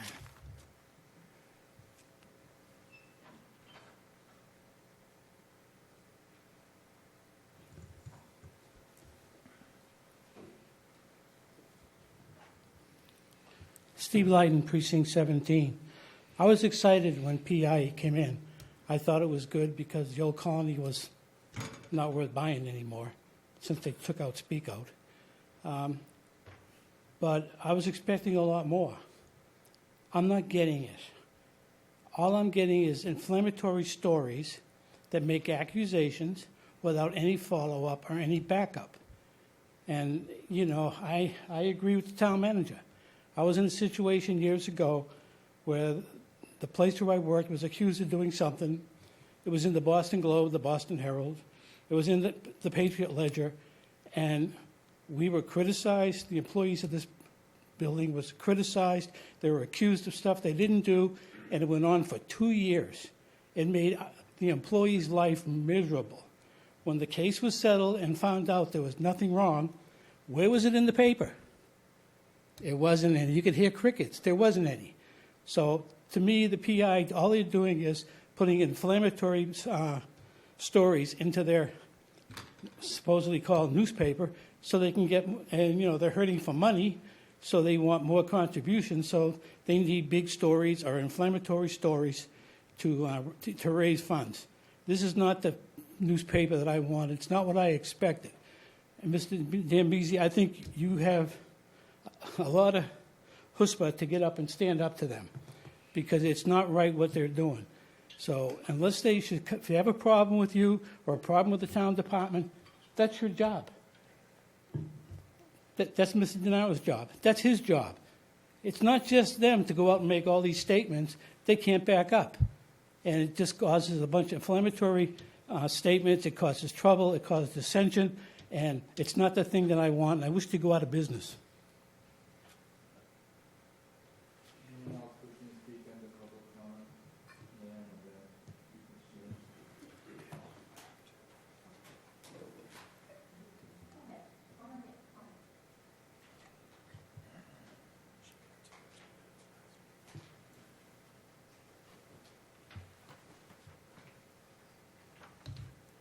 Good evening. Thank you for the opportunity. My name is Meg Sheehan. I will set my timer for 3 minutes. So that I'm starting now. We have it right here, but Well, thank you just for so trying that to I help know. us. My name is Meg Sheehan. I'm coordinator of Community Land and Water Coalition, lifelong taxpayer in the town of Plymouth. Like many people, I am appalled by the situation with the town manager and the gag order on talking to the press, and I'm especially appalled with bringing my name into it and seeing an email posted with big caps that any discussion about Meg Sheehan is off the record, ! And this is what the town manager wrote in an email to the newspaper. So why? I have been bringing to light, as you know, many issues with regard to transparency and accountability in this town, in particular with the open meeting law. I was here last meeting asking you why all of these issues regarding the 1,000 acres, the 1,500 acres, and other land use decisions are being made in executive session and have been throughout 2024 at a time when the town is purporting to have a transparent master planning process with a master planning committee, and unfortunately the words don't match the actions of the town. In particular, the planning board is running this master planning committee, and they have blatantly ignored the Cedarville Steering Committee recommendation that the permit for the 71 Hedges Pond Road sand mine be denied, and that is in front of the building inspector right now, and over 1,000 concerned Plymouth residents have sent a petition to the building inspector asking him to deny that permit. That has also been forwarded to the board, the select board here. I don't think anyone has gotten a response from the building inspector. Instead, when people have called the building inspector asking for information about an ongoing public process with a sand mining permit, they have been told they have to file a public records request. That information should be posted just like any other town online for under pending permit applications, and we have brought that up again and again. The Attorney General's office in April 2024 found an open meeting law violation in connection with the improper use of Purpose 6 for the discussions about closed-door discussions in executive session about the 1,000 acres, and yet here we are in December, on December 3rd of 2024, another closed-door discussion about the 1,000 acres. So this has to stop, and I hope the Plymouth Independent continues to provide transparency. Here's my time. Thank you. Ma'am?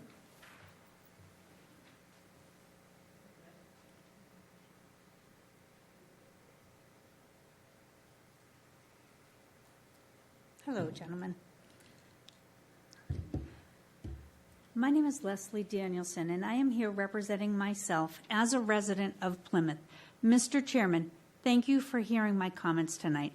I would like to wholeheartedly thank this board for passing item number 4 on the administrative notes this evening.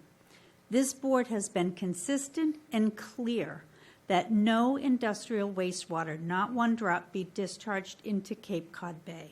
Subsequently, the gaseous release of the industrial wastewater due to prevailing winds that blow west to east will ultimately deposit some of this wastewater into Cape Cod Bay.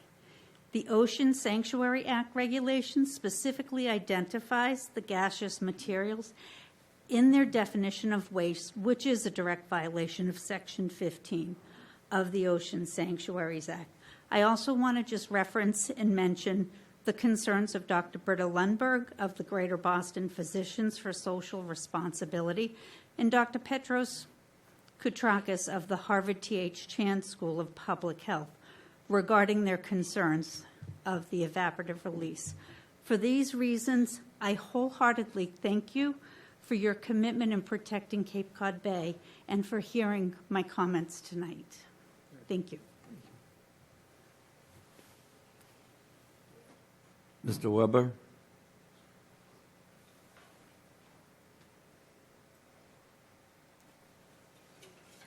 Thank you, Mr. Chairman, members of the board. For the record, my name is Dale Weber, and I'm appearing before you tonight as a town meeting member from Precinct 3, as well as an employee representative from the Collective Bargaining Relief Association with the acronym COBRA, which represents a little over 300 people split between the town and the school side of our government. When you said, Mr. Chairman, that is there anyone wanting to speak, I raised my hand, but then I realized you were saying anyone that wants to speak under public comment. I wanted to speak under Mr. Canty's presentation. And I'll be very brief because I know I've now learned that you guys have already voted on that, and I missed that vote.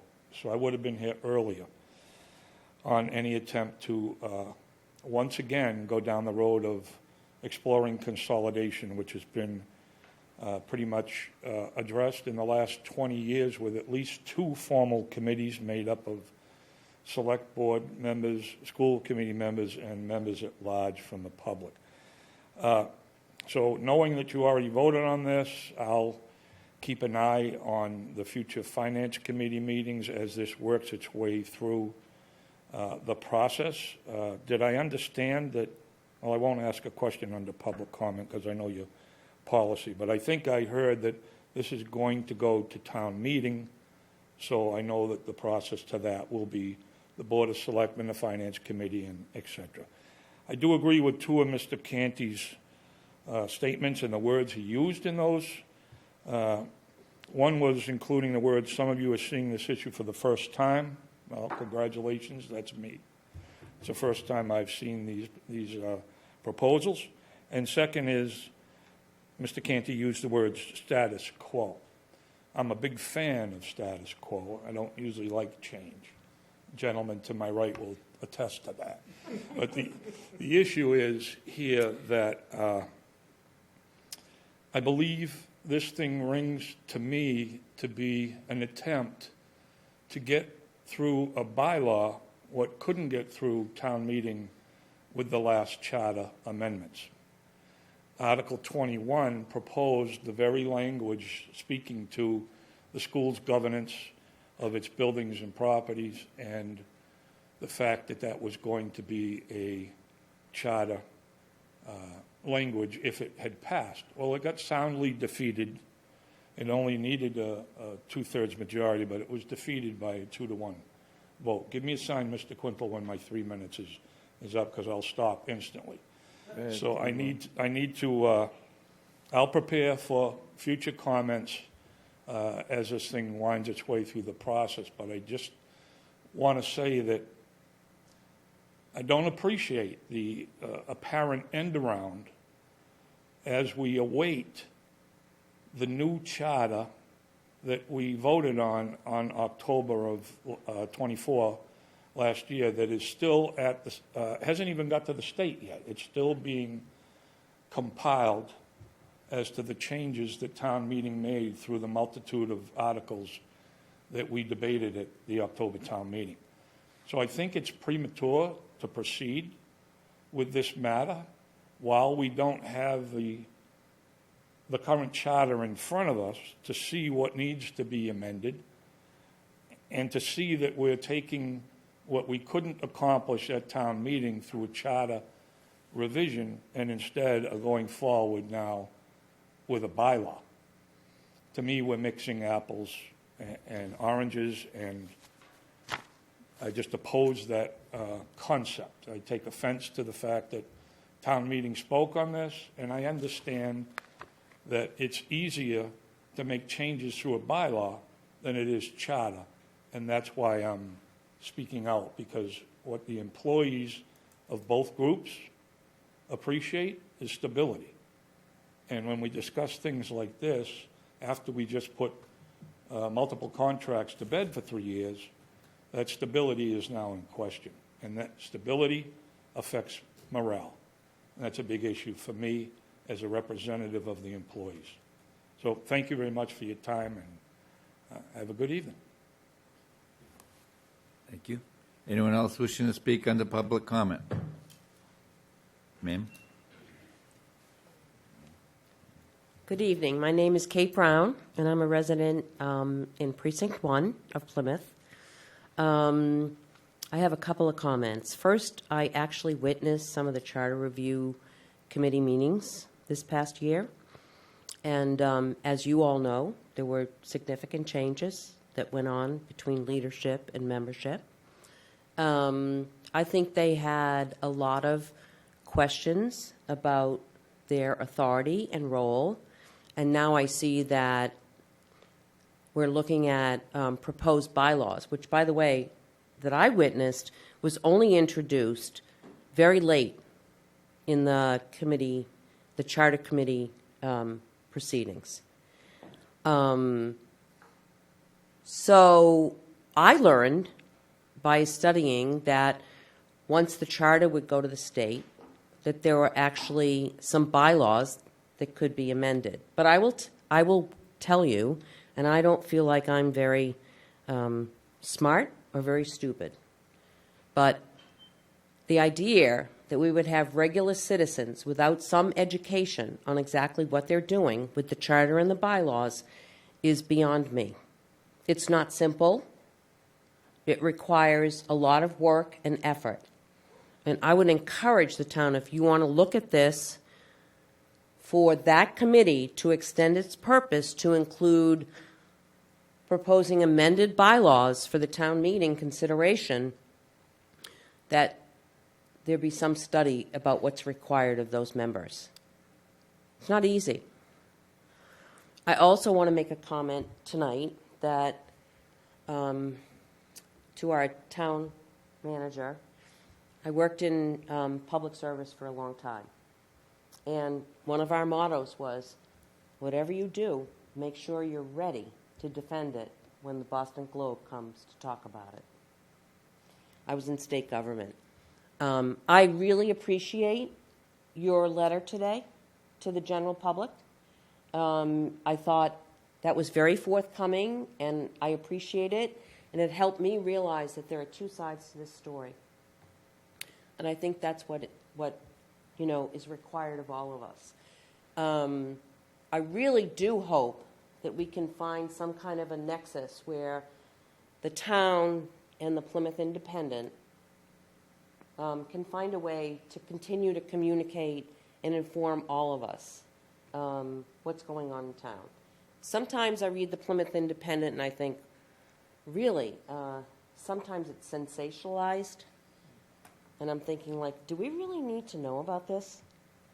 But in any event, I would encourage you all to make careful consideration about what you're asking the Charter Review Committee to do, because it is an awesome responsibility.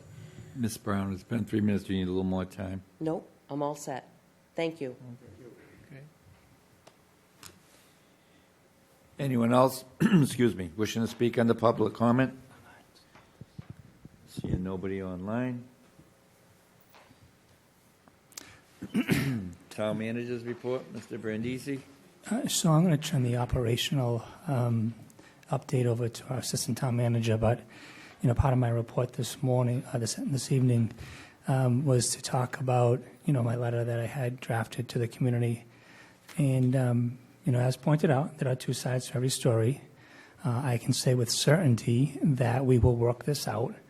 But like any marriage and any relationship, there's going to be growing pains.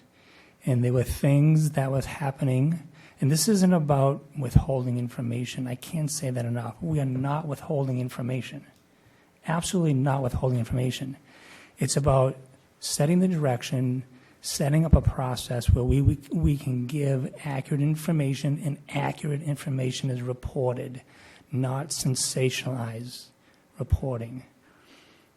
I could spend the next 2 hours talking about this frayed relationship, but I want to stay above the fray because my goal is to work with them. We have great relationships.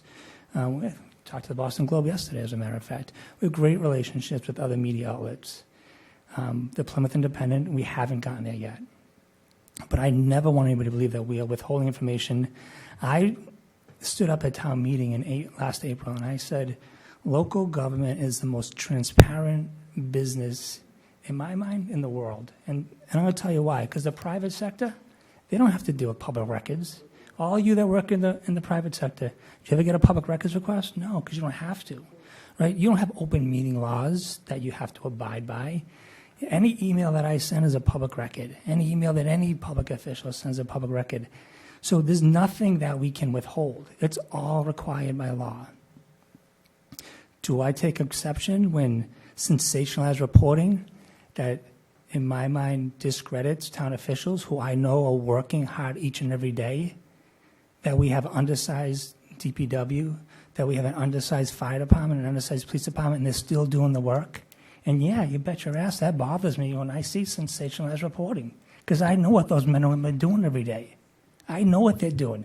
So all of you that were in my seat who experienced what I experienced for 12 months, and my colleagues that work with me experienced that, you would understand where I'm coming from. But there was no muzzle, Mr. Serkey. There's never a muzzle. In fact, what I wrote is, until we can resolve this, we will cease communications. But the part that people are missing is I wrote in my email, until this is resolved. I sent a message through Mr. Canty the week prior. They said, this is our proposal. That came from the Plymouth Independent. We'll accept their proposal. And they ran the story anyways. So don't tell me that I'm not trying. We are trying. We are working with Independent. But I want things to be fair. I want them to be balanced. And they need to be accurate. They must be accurate.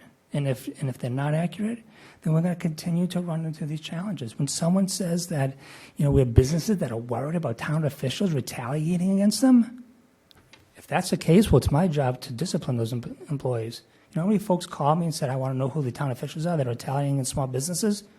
I don't know what you're talking about. Never heard such a thing. Well, it's printed in the newspaper. This is what I'm talking about. We need to make sure that all information is fair, it's balanced, and it's accurate. That's the only thing I'm asking for. That's the only thing I'm asking for. That's not a lot to ask for. So, Mr. Chairman, I'm going to turn the remainder of the town manager report over to Mr. Gennaio. Thank you. Okay. On a lighter note, I will begin by sharing a quick update on a couple of ongoing projects. The Department of Energy and Environment wanted to share with everybody and the public in general that the Jenny Pond dredging project is now in its third week, and work is going as planned. We are expecting about 2.5 more weeks of work left before the dredge is complete. Additionally, contractors are working on the wooden boardwalk at the waterfront, and they're going to begin demolition of the boardwalk that's behind the Lobster Hut on January 27th.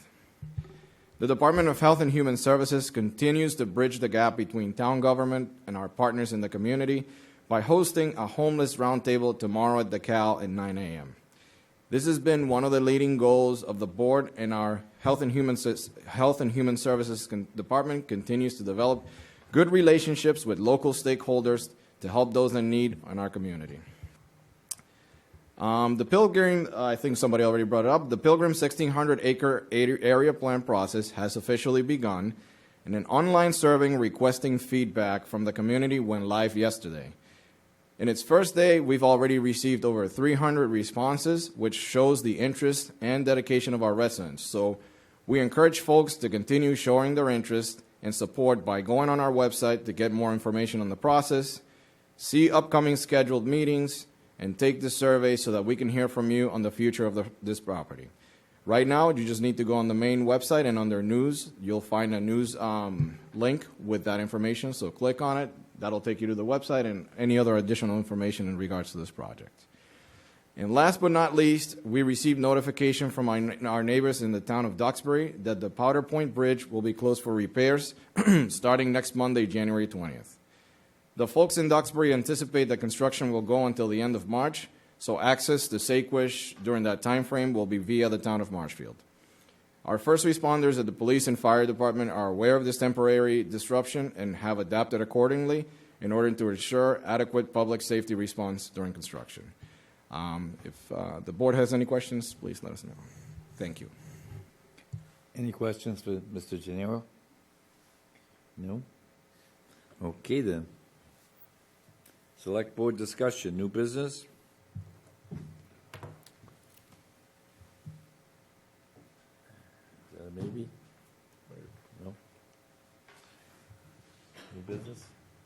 Go I get some new, I have some new and old, some new business. To Jenny Pond, Silvio, I get a call from one of the businesses down there, the restaurant down there, and there's 6 or 7 vehicles that are parked in that parking lot, and there's only about 15 spaces. So they're requesting that, I was told before they were going to park inside the fence. And I know David had talked to them about it. If you could reach out to David to get down and speak to them. Also, there's a truck down there that was brought to my attention. It's been there for a week. It has a flat tire. So it doesn't belong there. They find out who the owner is. Hopefully they can remove it, get the tire towed, get the car towed. Because the spaces, the lunch business down there, the businesses told me they're really hurting bad. And so they need all the parking they can get. The old business that I had is I still want to get an answer about doing a power wash for the downtown businesses have been asking. I'm attending their meeting, which there's another one on Monday, the Downtown and Waterfront District business meeting, and I'm going to tell you that's getting a lot more active. There's a lot of businesses now taking part in this. In fact, this meeting Monday is going to be probably the most ever. And that's something that they brought to my attention. And it's until we can get a power scrubber, and I don't know how we can get that, it's probably $150,000 or something. I'm not sure what this piece of equipment costs. It's something that we need desperately. So if we can talk to a DPW director, find out if that's even possible.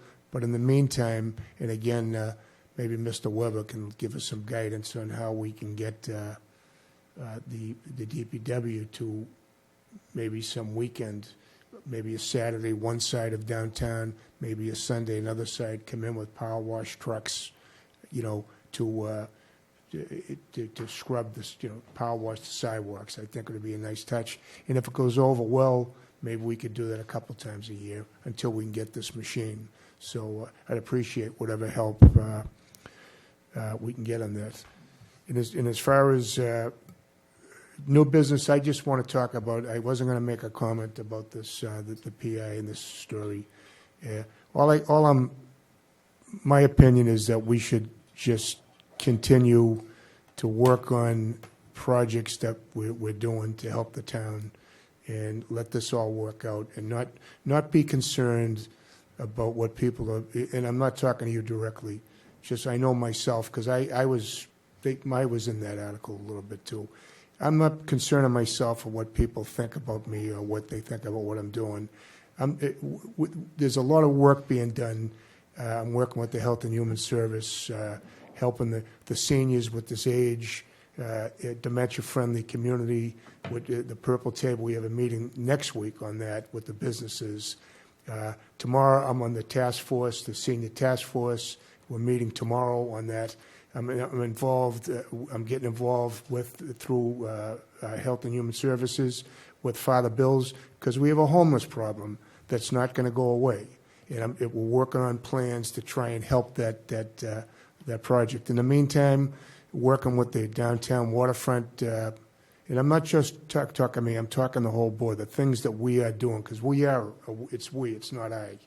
We are trying to help the downtown. You have plans to revitalize the downtown, and this is all positive work that we're getting done. That's sometimes you don't hear about that. You don't hear about that. So, but I just want to just focus on the positive work that we're doing for the town. And, I hear about the concerns after taxes. Well, we're trying to come up with some commercial tax revenue. And, we have people in the room that think that if anybody wants to do any commercial development, it's called sand mining. And there's a time and a place. And I think, sometimes what's being called sand mining, I call it development. So we have to be careful. We can't have a moratorium on any sand and gravel coming out of our ground, because that's like saying we don't want any more development. And the last thing I'm going to say is there's a letter out there that's hopefully it's on Facebook. I'm not sure, but I read it. It was sent to me, And it kind of explains it. Robert Superoli wrote this letter. It's a long letter, and it talks about, if you read it, you might think a little bit differently about what's going on with the PA. And again, I'm not taking a stance for or against them. I just know that I feel the same thing. Print factual information. Don't put a headline out there to sell newspapers. Don't sensationalize, because you're hurting people. People are getting hurt by it. And there's something came out today, another story that could potentially hurt an employee. So I'll leave it at that. But let's concentrate on working for Plymouth to help Plymouth, because that's what I've always done. It's why I became a selectman, to try and help Plymouth. If you don't like me, you don't want to vote for me, go ahead, that's fine. But, I care about this town, and I want to work positively to help the town. So that's my new business. I hope everybody can do the same thing. Thank you. Mr. Mahoney? So just touching on the First Amendment issue we've been discussing. So I joined this board years ago with Mr. Quintal. And if you go back to that time at 11 Lincoln Street, you would go into a meeting on a Tuesday night, and there would be a table out here, probably right around the first row of the seats that you see tonight.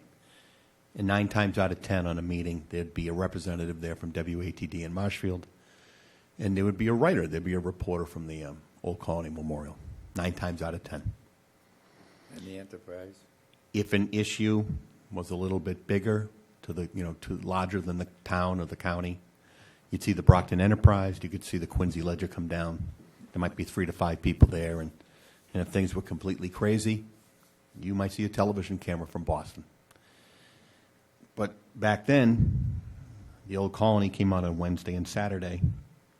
The reporter would get a hold of you if they were looking for your contribution or a quote for a story, and they would tell you, we're going to print on this day.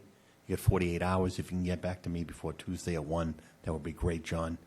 And, it was regimented and it was planned, and you had time to do that.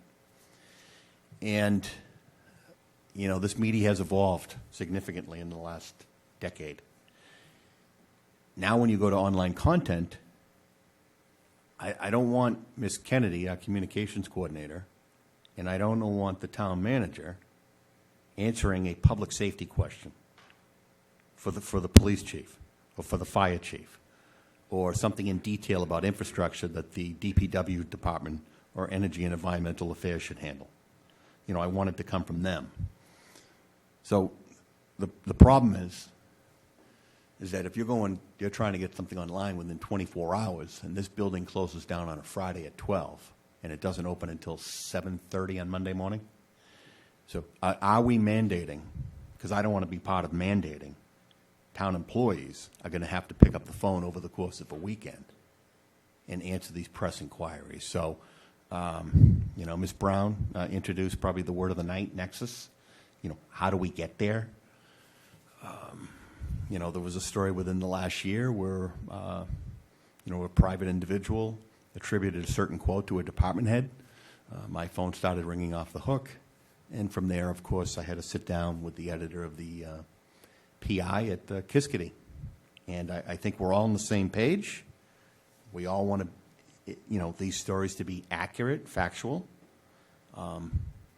And I think they are a positive addition to the community, and they're well needed. We just have a couple of more steps to, a couple of more hurdles to get over. And, how do we get to that end game where we're kind of all on the same page, and we can facilitate, accurate and responsible reporting on our end, and then they can take the stories from there. Anyone else wishing to comment? New business? Old business? I have some old business. Happy birthday, Charlie. I was waiting all night for that, Charlie.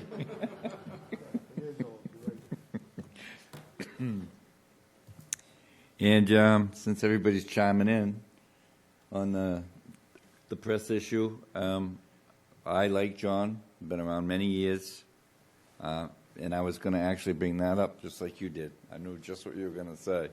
We had 3 newspapers in WATD, and it always worked out one way or another. Do we have bad days? Sure, it did with them, and that's just the way it goes. But this isn't about muzzling any information of the town. I just want to be clear on that, because for one, I wouldn't tolerate that. I don't think anybody at this table would. But however, if you ask me if I want it correct, I'd say yes. And I would say this to you before all this, before the Independent, because if anyone asks me about the press, this is what my answer always has been. I don't mind the press. They don't have to agree with me. They can write what they want about me, but I want it to be correct and true. If you can give me those 2 right away, and when it's not, then it's an issue. And it's going to keep festering. If you look at, and I think Ms. Brown occurred to it earlier, that the mood of the country is a little, I don't know what the right word is here, but it's very active and very negative. You know, I think back to COVID. I think of the fires in California. And amongst all that and all the division and everything else, people come to answer the call, and they work together, and that's what it is. And that's why I'm sitting here. It isn't for the pay. It isn't for, and I'm not looking for glory. I'm a very humble person. I'll help anybody, and that's what I'm trying to do here. I love my town, just like I'm sure these other guys sitting here do. So I'm not going to ramble all night about it, but I wouldn't tolerate for 1 minute holding information. That's not, and that's the turn that it looks, I don't have the time, to be honest with you, to go through Facebook and that, but, somebody will send me a little clip of that and a clip of that, and I did get on there and comment once to a resident, because I knew a resident was going down the wrong path, and I knew if I reached out to her that she would understand, and she did right away. And I don't need to stand up and be a cheerleader for Mr. Brandisi or Mr. Janeo. I said it right that time. And, I just want the people in the community to know I would never tolerate that or support that in any which way. So, but what it is, and I hope it kind of stops, and you can come to middle ground, but there's a protocol, and I think that's really what it boils down to, a protocol. We have a communications director. I believe that's the correct title. Casey Kennedy. That's who our press person is. And they need to go through that. And to be quite honest with you, this is a very serious thing to a point, but I don't want to be taking all this board's time and my staff's time, when I say staff in this house, dwindling on this too much. We got a lot of things going on in this town, and we need to pay attention. There's a lot of false accusations from Cedarville right up here to Main Street. And that's the problem that aggravates me the most. I'll use that word, because it does. I work hard for this town, and so do these other members here. So if you get it straight, and you know what, and there's mistakes, no one's perfect, but if they get it straight, and I hope they do, then I guess we carry on. If not, I don't know what to tell you, what's going to happen with that. That's up to the management and the communications director under his direction. So if you was wondering if I was one of the 4, as Mr. Cirque put it, yes, I was. And I wouldn't just do that without reason. So for 20 years sitting here and dealing with press, I never had an issue before. I guess that puts it plain and simple. So that being said, I would just like to go back to a little bit of old business, because Mr. Weber, I apologize if you wanted to speak to Mr. Canty's articles, and if there's another time you want to speak about it. But I do remember this conversation when we took the vote. I said, if the workforce wasn't in favor or in agreement with this, that I would bring it back and we would table it. So I just, that was December 17th. I don't know if that was the date, but I did bring that up, that I wouldn't support it if the workforce wasn't in favor with it. Because I can tell you this, too, the workforce is usually the first ones on the boat when you're trying to make changes. I mean, whether it's medical insurance or anything like that, you have to get them on board in the beginning rather than shoving it at them. You have to have communication. So for that reason, I don't know if you saw that meeting, but that's basically what I said. And that's it for me. That's too much. Anyone else? Okay. Motion to adjourn. So moved. Second. First, second. All in favor? Aye. Unanimous. Thank you. Have a good week.